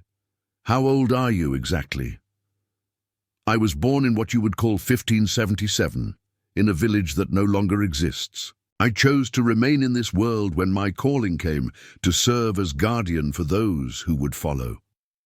Lydia's pale eyes held ancient wisdom. "The choice each marked child must eventually make, between worlds, is deeply personal. Some, like me, find their purpose here. Others hear the stars calling them home." That evening, Dr. Fleming presented his findings to a town meeting. His explanation, detailed, scientific, and utterly rational, was received with relief and curiosity rather than fear. The mysterious mineral in Willowbrook's water supply, activated by certain lunar phases, created harmless but distinctive birthmarks. The children's occasional unusual behavior was a temporary side effect, nothing more. Questions were asked and answered. Concerns were addressed. By the meeting's end, the witch hunt atmosphere had fully dissipated, replaced by a certain local pride that Willowbrook had become the site of an unusual scientific phenomenon worthy of publication in Eastern medical journals. Sarah watched in amazement as former accusers approached her with apologies and congratulations on being part of an important discovery. Ezekiel Whitmore alone remained skeptical, watching from the back of the room with narrowed eyes, but even he raised no further objections. Later, as Sarah walked with Fleming back to her cabin under a star-filled sky, she wondered aloud, "Is this ethical? Allowing them to alter people's perceptions this way?" Fleming was silent for a long moment. "I've been grappling with that question all day. On one hand, it feels like a violation of free will. On the other," he gestured to the peaceful town behind them, "fear was driving them toward a potentially violent injustice. Perhaps this intervention prevented greater harm." And the children? The ones with the marks? What becomes of them? They'll grow up believing the scientific explanation, I imagine, until they're old enough to perceive the truth themselves. Fleming looked up at the stars thoughtfully. Some will stay, some will go, each making their own choice, as Lydia did. And us, we know the truth, we've seen beyond the veil. How do we simply continue as if nothing extraordinary has happened? Fleming smiled faintly. That, I believe, is our burden and our privilege, to stand at the convergence of worlds, knowing what others cannot or should not yet know. As if in response to his words, a star above them pulsed briefly brighter than the others, a silent acknowledgement from across the divide between worlds. 6 months passed. Willowbrook settled into a comfortable new normal, the panic over the marked children fading into scientific curiosity and eventually into the background of daily frontier life. Dr. Fleming had returned to Boston after spending 3 weeks in town, leaving behind detailed papers on the Willowbrook phenomenon that he promised to publish in medical journals. Sarah continued her midwifery practice, her reputation not only restored but enhanced by her association with Dr. Fleming's discovery. The mineral in the water explanation had taken root firmly in the town's consciousness, with many residents now considering the crescent birthmarks a unique local trait rather than something to be feared. On a crisp October morning, Sarah sat at her kitchen table writing in her journal when a knock came at her door. She opened it to find Rebecca Tucker, her daughter Mary, now almost 10 months old, and observing the world with unnaturally perceptive eyes. "Miss Blackwood," Rebecca said, her voice tinged with worry, "I hope I'm not disturbing you." "Not at all," Sarah assured her, stepping aside to let them enter. "How is little Mary?" "That's why I've come." Rebecca settled at the table, Mary on her lap. "She's been different these past few days, more so than usual." Sarah studied the infant, who was staring intently at a point in the empty air near the ceiling. "Different? How?" "She hardly sleeps. She watches things I can't see. And last night—" Rebecca lowered her voice, though there was no one else to hear. "Last night, the objects in her nursery began to float." Sarah's heart skipped a beat. This was new. None of the marked children had displayed such abilities before, at least not according to Lydia's information. "Float? You mean like they were suspended in the air?" Rebecca nodded, her eyes wide.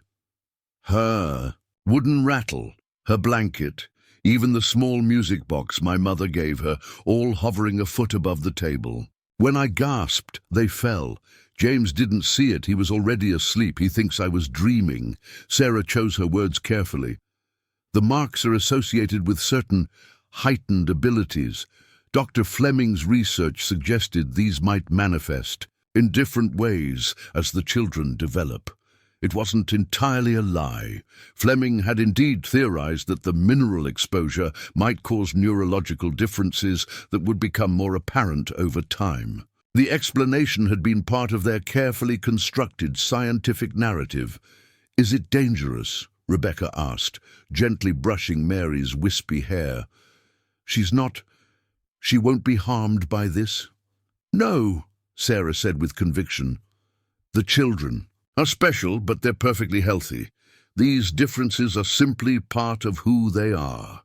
As if responding to the conversation, Mary turned her gaze from the ceiling directly to Sarah.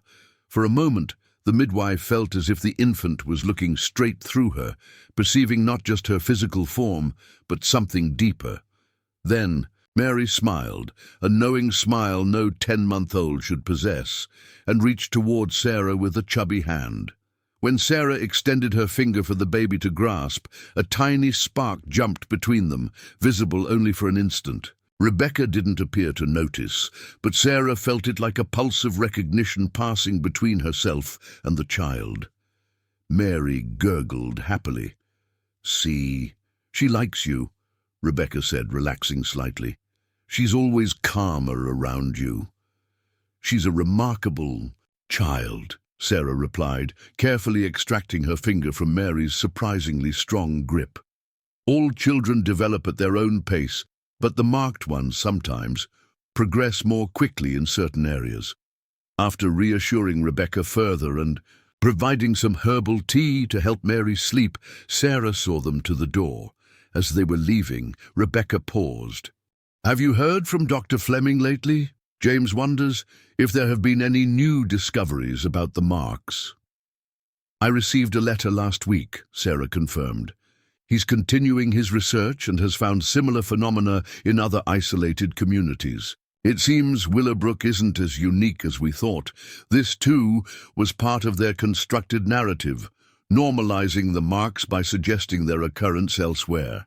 In reality, Fleming's letters contained coded updates on his ongoing investigation into celestial convergences around the world."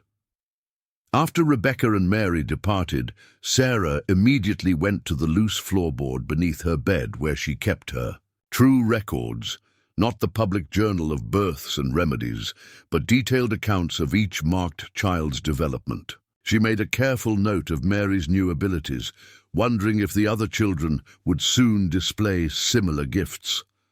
The sound of approaching hoofbeats drew her attention.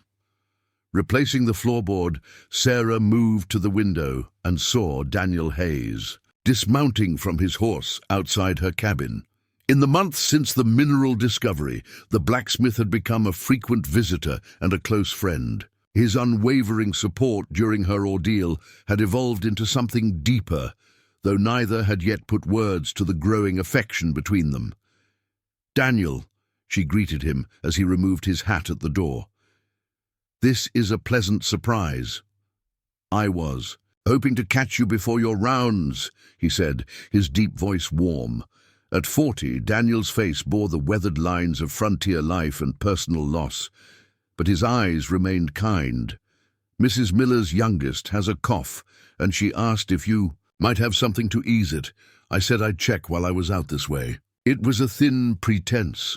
They both knew Mrs. Miller could have sent one of her other children to fetch medicine, but Sarah played along. "Of course. Come in while I prepare something."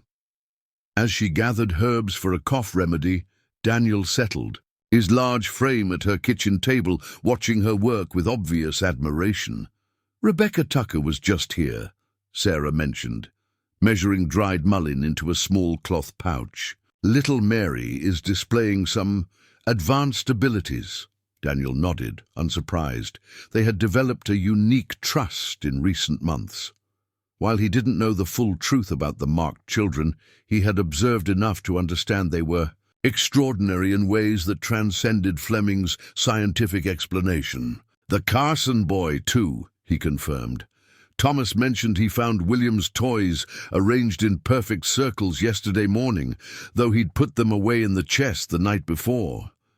Sarah added this information to her mental notes. 2 children, showing accelerated development of their abilities. She wondered if all 6 would progress at the same rate, or if, like ordinary children, they would develop according to individual timetables. "The full moon is in 3 days," she said quietly, "the first full convergence since they had witnessed the being from beyond the veil. Neither of them spoke of that day directly, even in private." "Will something happen?" Daniel asked, his voice equally low. "Should we be concerned?" "I don't know," Sarah admitted.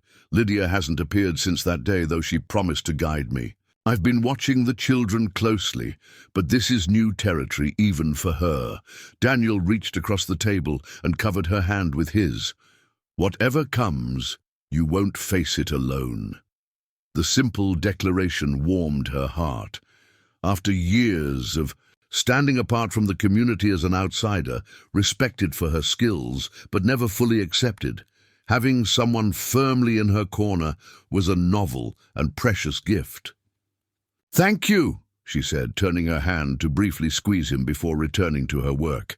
As she completed the cough remedy, Sarah made a decision. The marked children should be observed during the full moon. If their abilities are indeed accelerating, the lunar peak might trigger something significant. What do you suggest? A gathering here at my cabin. I'll invite the families under the guise of a follow-up to Dr. Fleming's study, checking the children's development as part of his ongoing research. Daniel nodded thoughtfully.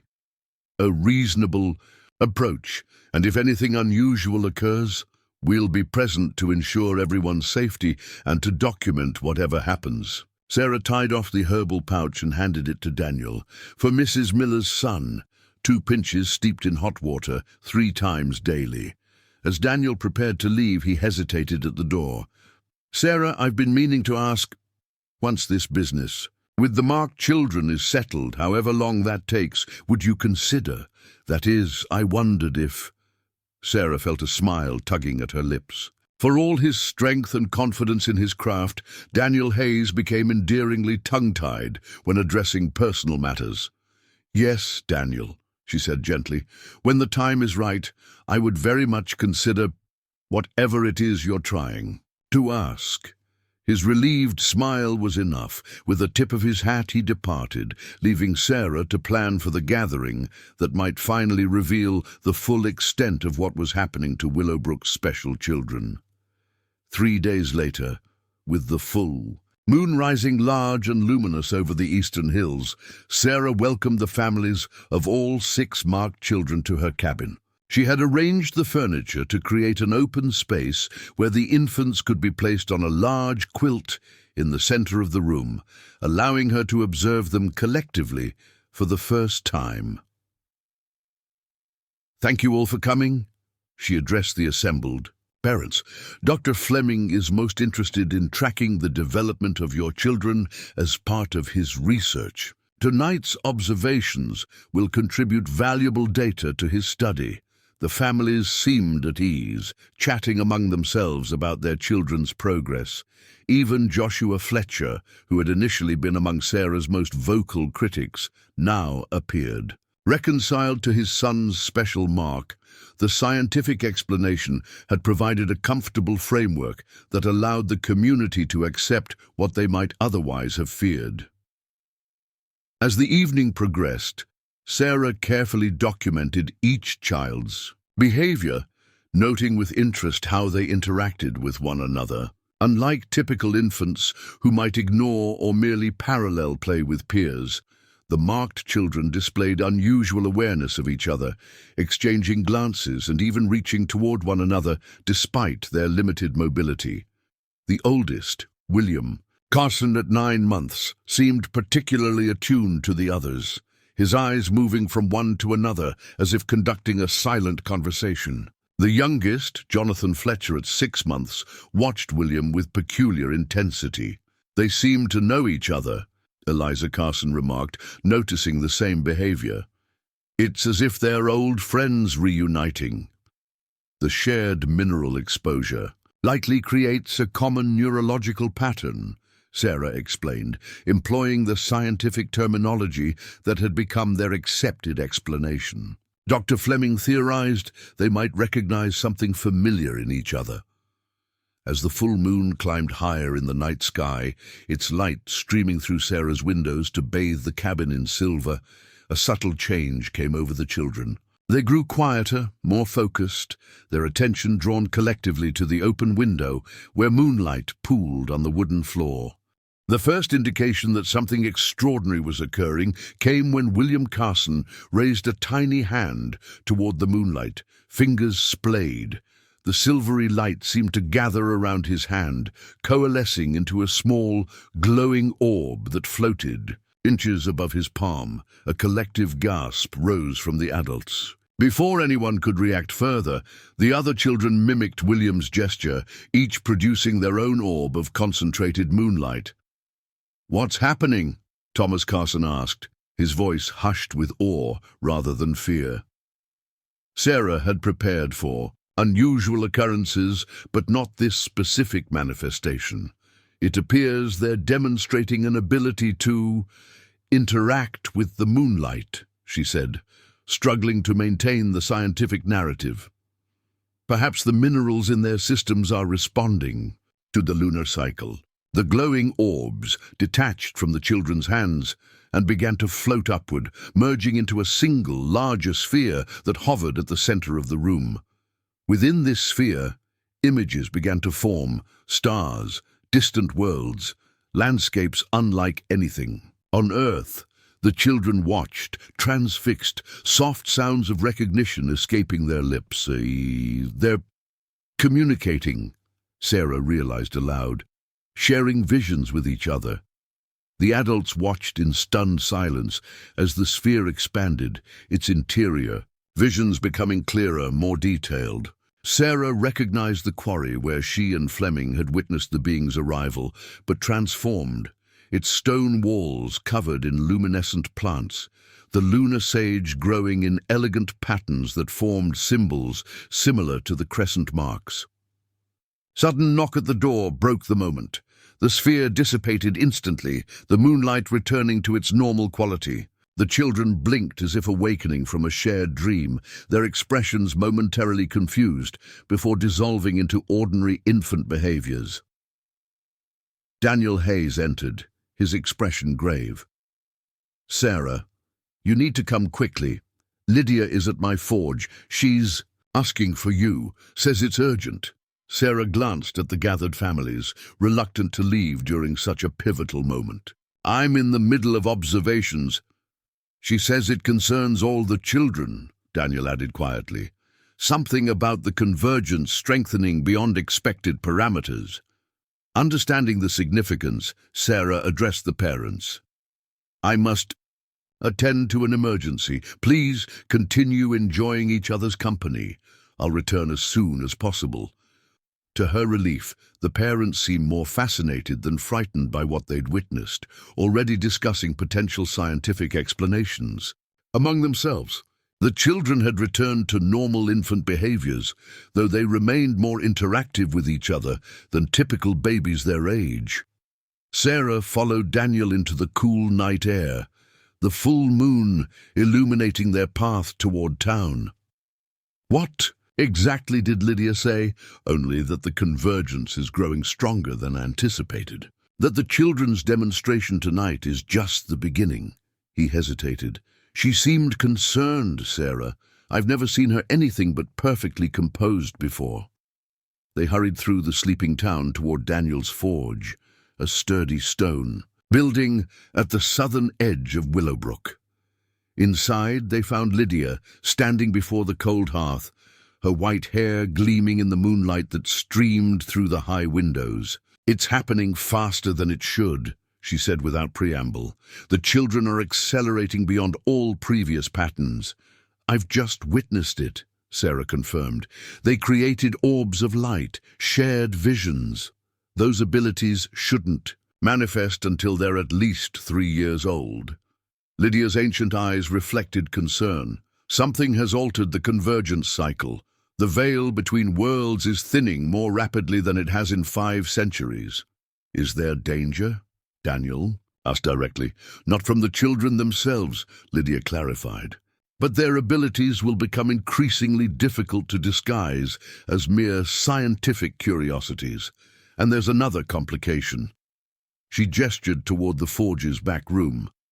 Sarah and Daniel followed, finding a young woman seated on a bench, her hands cradling her swollen belly.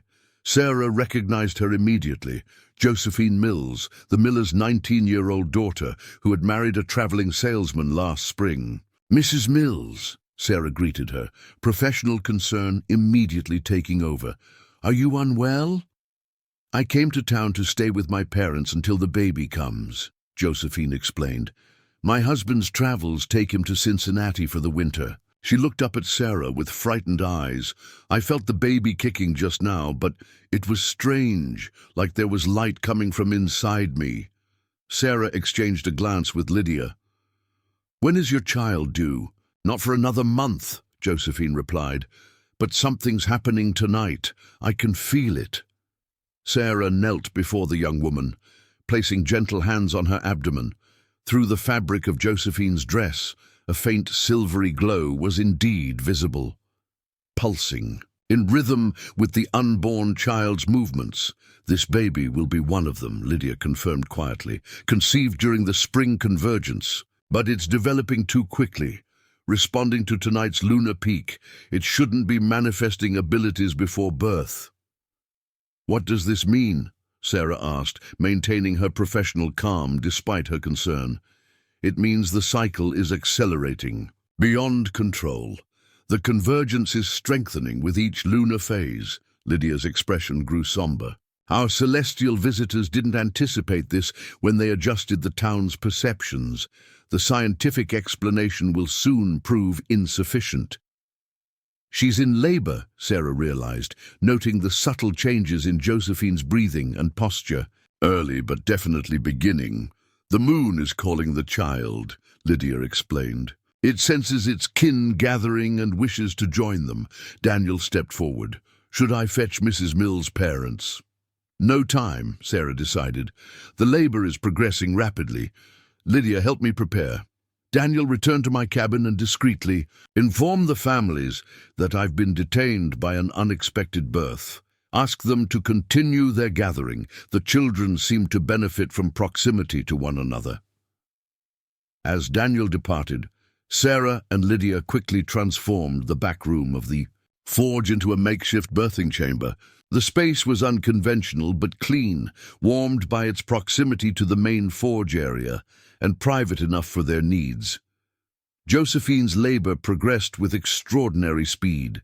Within an hour, her contractions were coming steadily, her body preparing to deliver a child that seemed determined to enter the world on this particular night. The convergence is pulling it forward, Lydia murmured, as she placed cool cloths on Josephine's forehead. The child feels the call of both worlds. Will it be safe? Sarah asked quietly while preparing her birthing tools. Being born this early? The acceleration affects its development as well as its timeline, Lydia assured her. Physically, it will be ready, despite arriving before its expected time. As midnight approached, with the full moon directly overhead, Josephine's labor intensified. Dramatically, the glow within her abdomen brightened, visible even through the blankets covering her. I see something, she gasped between contractions. Stars, landscapes, beings of light. What's happening to my baby? Your child is special, Sarah told her, deciding that partial truth was kinder than scientific fictions. Born with gifts that others don't possess, but perfectly healthy, I promise you. The birth itself, when it finally occurred, was unlike any Sarah had attended. As the infant emerged into her waiting hands, its entire body shimmered with silvery light that gradually concentrated behind its left ear, forming the now familiar crescent mark. Unlike the previous children, this baby, a girl, was born with her eyes open, silver-flecked irises taking in the world with unsettling awareness. Most remarkable of all, the newborn didn't cry.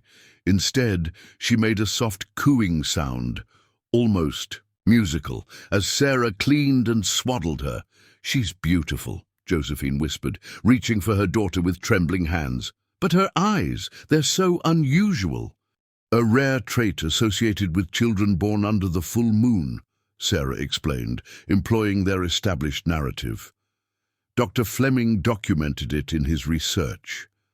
As Josephine cradled her newborn, the infant's gaze fixed on Lydia with evident recognition.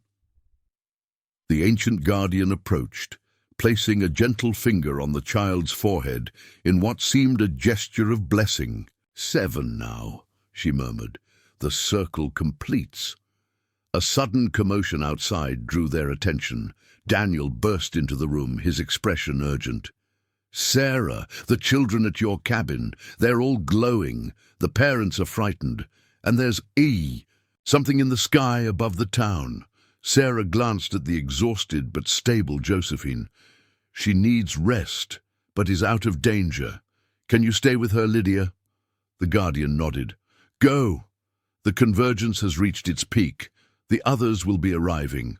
Soon. Others? Sarah questioned, but Lydia merely gestured toward the door, her expression indicating that answers awaited elsewhere. Sarah followed Daniel into the night, her mind racing with possibilities. As they hurried toward her cabin, she glanced upward and froze in her tracks. Above Willowbrook, the sky had transformed. Stars shone with unnatural brightness, forming patterns she'd never seen before. And at the center, directly above the town, a familiar distortion was forming, larger than the one she'd witnessed in the quarry, its edges rimmed with shimmering light. "What's happening?" Daniel asked, his voice hushed with awe. "The veil is thinning," Sarah replied, recalling Lydia's words. "The convergence has grown too strong." They quickened their pace, knowing that whatever came next would forever change Willowbrook and their understanding of humanity's place in the cosmos. Sarah and Daniel arrived at her cabin to find the families gathered on the porch, their faces illuminated by the unnatural light from above. The parents held their children protectively, but the infants themselves appeared calm, their eyes fixed on the sky, small hands reaching upward as if greeting old friends. "Miss Blackwood," Thomas Carson called out as they approached, "what's happening? The scientific explanation you and Dr. Fleming provided doesn't account for this." He gestured upward at the swirling distortion that now dominated the night sky, its circumference having grown to encompass much of the visible heavens above Willowbrook. Within its boundaries, unfamiliar stars and celestial bodies had become visible, as if a window had opened into another cosmos entirely. Around them, doors were opening throughout town as other residents emerged to witness the phenomenon. Voices called out in confusion and alarm. In the distance, church bells began to ring. Reverend Thompson summoned the town to emergency prayer. "The truth is more complex than we initially explained," Sarah admitted, addressing the gathered families. "Dr. Fleming and I simplified our findings to prevent exactly this kind of panic, but now I believe you deserve the full explanation." In that moment, Sarah made a crucial decision. These families, whose children shared this extraordinary connection, needed to understand what was happening, even if the rest of Willowbrook might not be ready for such revelations. "Your children are special, not just because of a mineral in the water, but because they bridge two worlds. The marks they bear are signs of their connection to beings who have visited Earth for centuries, beings from beyond those stars." She pointed to the altered sky, beings who are returning tonight in unprecedented numbers. Surprisingly, her words were met not with outright rejection, but with thoughtful silence. These parents had witnessed their infants manipulating moonlight, sharing visions, developing at extraordinary rates. The scientific explanation had always felt insufficient. "I suspected as much," Eliza Carson said quietly, cradling William close. "No mineral could explain what I've seen my son do. The way he watches things I cannot see. The way objects move when he focuses on them."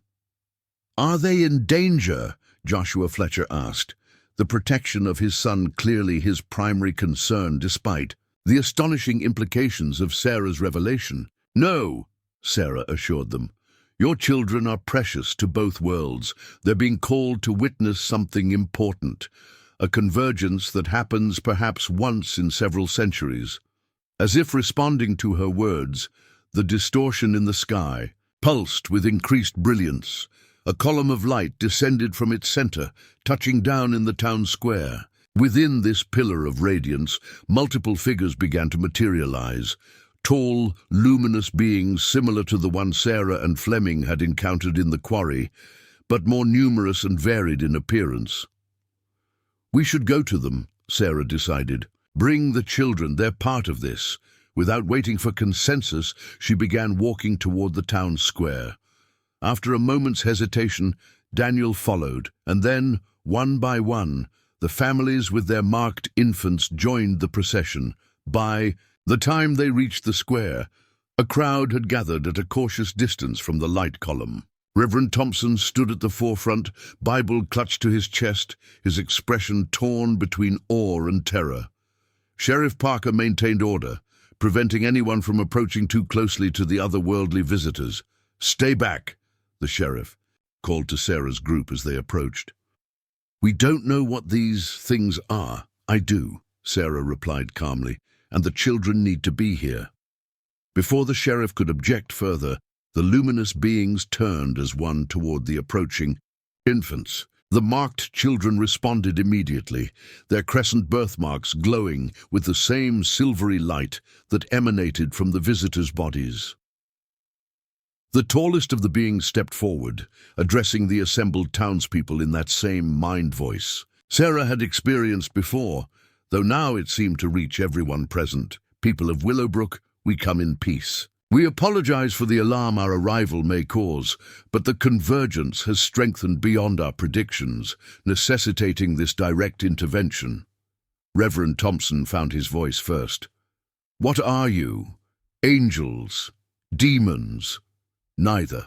We are travelers, from a realm adjacent to your own, separated by what you might call a veil between dimensions. For centuries, this region has been a thin place between our worlds, a convergence point where passage is possible during certain celestial alignments." The being gestured toward the marked infants. "These children represent a unique bridge between our peoples. They carry aspects of both worlds within them, an evolutionary step forward for both species. In the past, such children were few and widely spaced in time.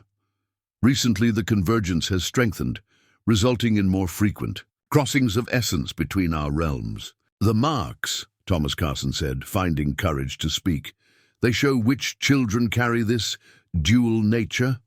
"Yes. The crescent is the symbol of the convergence itself, the overlap of our worlds. These 7 children represent a complete cycle, a constellation of consciousness that, together, will help stabilize the increasingly volatile boundary between our dimensions." Sarah stepped forward. "The 7th child was just born at the forge, a daughter to Josephine Mills." As if summoned by the mention, Lydia appeared at the edge of the square carrying the newborn infant wrapped in a soft blanket.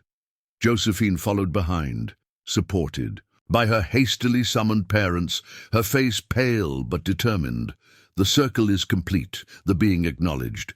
"With 7 bridge children born within a single cycle, balance can be restored." "What does that mean for our children?" Rebecca Tucker asked, holding Mary protectively. "Will you take them from us?" "No. They belong in this world, with their human families, but they must be taught to understand and control their dual nature as they mature. The abilities you've witnessed are merely the beginning of what they may develop." "And who will teach?" "Them," Eliza Carson questioned. "We're simple folk. We don't understand these powers."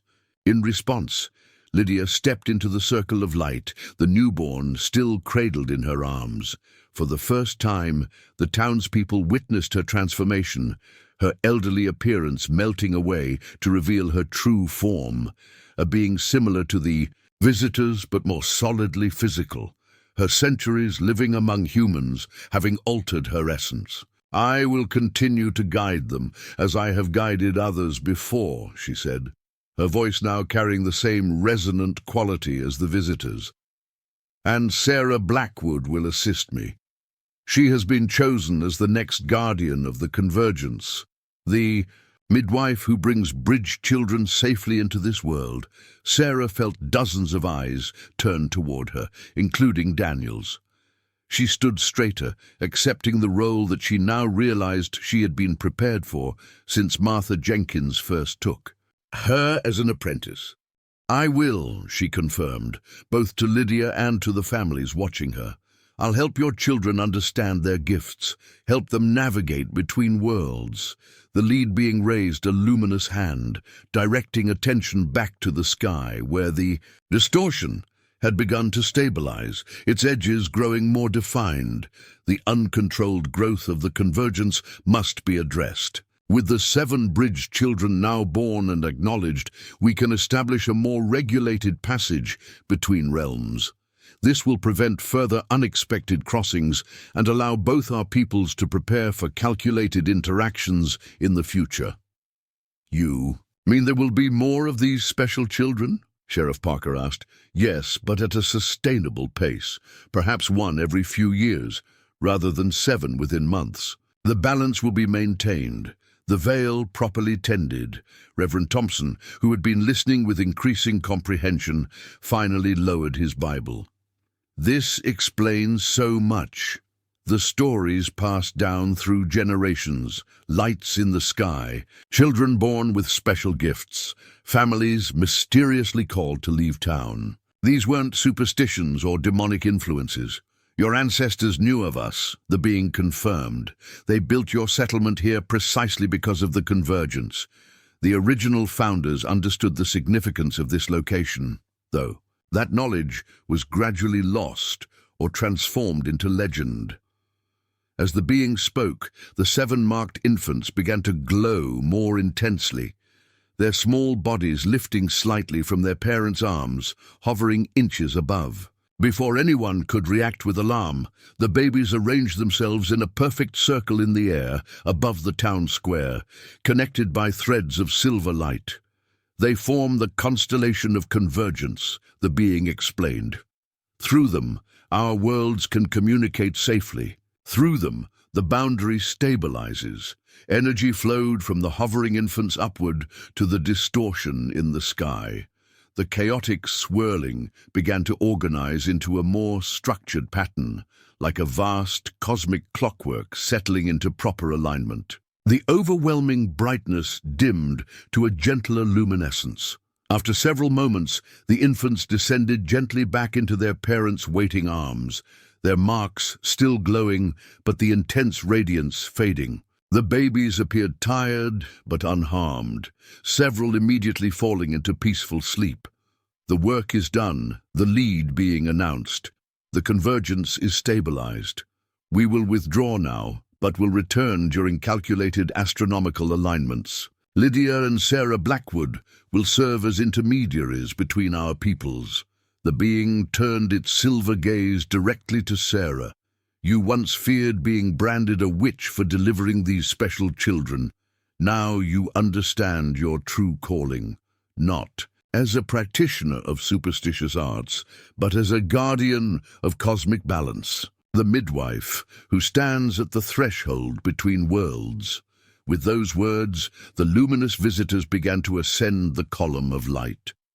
As they rose, their forms gradually dissolved into the stabilized distortion above. The light pillar contracted, growing narrower until it vanished entirely, leaving only the altered sky, now a harmonious blend of Earth's familiar constellations and the celestial patterns of the other realm. The townspeople stood in stunned silence, attempting to process what they had witnessed. Then Sheriff Parker began to applaud, a slow, deliberate clapping that was gradually joined by others, until the square filled with the sound of acceptance and wonder. "It seems," Reverend Thompson said, approaching Sarah, "that I owe you a profound apology, Miss Blackwood. Where I saw darkness, there was only a light beyond my comprehension." "There's no need for apologies, Reverend," Sarah replied. "We all sought truth in our own ways." As the crowd began to disperse, families returning to homes with extraordinary stories to share, the marked children and their parents gathered around Sarah and Lydia. "What happens now?" James Tucker asked, cradling his sleeping daughter. "Life continues," Lydia answered. "Your children will grow, develop their unique gifts, learn to move between worlds in ways even I cannot fully predict. They will be a bridge, the first generation of many, perhaps, who will help humanity understand its place in a much larger cosmos." "And you'll help them?" Catherine Wilson asked Sarah directly. "Guide them through what must be a difficult path." "I will," Sarah promised. "We'll establish regular gatherings, opportunities for the children to be together, to support each other. As they grow, I'll document their development, create resources for future bridge children and their families. Daniel Hayes stepped forward. And she won't do it alone. He took Sarah's hand in his, a public declaration of support that made her heart warm despite the extraordinary circumstances. Willowbrook will protect its special children and their remarkable midwife. As the families departed, Lydia approached Sarah with the newborn Mills baby still in her arms. Would you like to hold the seventh bridge child? The one who completed the constellation? Sarah carefully took the infant, feeling the residual energy still humming beneath the baby's skin. The child opened her eyes, revealing irises with flecks of silver that caught the moonlight. She's beautiful, Sarah whispered. Will she be the last for a while? For a few years, yes. The convergence is stable now, but your work is just beginning. Lydia gestured to the sky, where the blended constellations continued to shine. You're no longer just a midwife to human children, Sarah. You're a midwife to a new understanding, a new relationship between worlds. 10 years passed. The events of that full moon night became known in Willowbrook as the Great Convergence, a story told with pride rather than fear. The town had transformed from a superstitious frontier settlement into a place of scientific curiosity and cosmic awareness. Dr. Fleming made regular visits from Boston, documenting the bridge children's development for a series of papers that had brought him both acclaim and ridicule in medical circles. He remained undeterred, committed to expanding humanity's understanding of what he called multidimensional consciousness. Sarah Blackwood, once nearly condemned as a witch, was now respected throughout the region as both an exceptional midwife and the guardian of Willowbrook's special children. Her marriage to Daniel Hayes 3 years after the convergence had given her not only a devoted partner but a stepson, Daniel's nephew, orphaned during a cholera outbreak and adopted into their home. The 7 bridge children grew into remarkable individuals, their abilities developing in unique ways. William Carson showed an aptitude for healing, able to sense illness and accelerate recovery with a touch. Mary Tucker could communicate with animals, understanding their needs and thoughts. Each child manifested different aspects of their dual heritage, guided by Sarah and Lydia's patient instruction. On the 10th anniversary of the Great Convergence, the families gathered at the old quarry, which had been transformed into a peaceful garden filled with lunar sage and other boundary plants. The children, now ranging from age 9 to 10, moved confidently through the space that once inspired fear, their crescent marks occasionally glimmering when they discovered something particularly interesting. Sarah watched them from a stone bench, her journal open beside her. She had documented every stage of their development, creating a resource for future generations of bridge children. Nearby, Daniel supervised the construction of a small observatory, Willowbrook's newest addition, funded by donations from throughout the county. From this hilltop, both Earth's stars and those of the other realm could be observed during convergence periods. Lydia approached. Her appearance now settled into that of a woman in her prime, rather than the elderly figure she had once projected. You've done well, Guardian, she said, using the title that had gradually replaced Midwife in reference to Sarah's cosmic role. They make it easy, Sarah replied, nodding toward the children. They're remarkable in every way. And the new one? How does she progress? Sarah placed a hand on her swollen belly, feeling the movement of the child within, a child conceived during the minor convergence 6 months earlier, a child who would be the first of the next generation of bridges. She's strong, Sarah said, with certainty. I can already feel her awareness of both worlds. Lydia nodded, satisfied. The cycle continues as it should, balance maintained.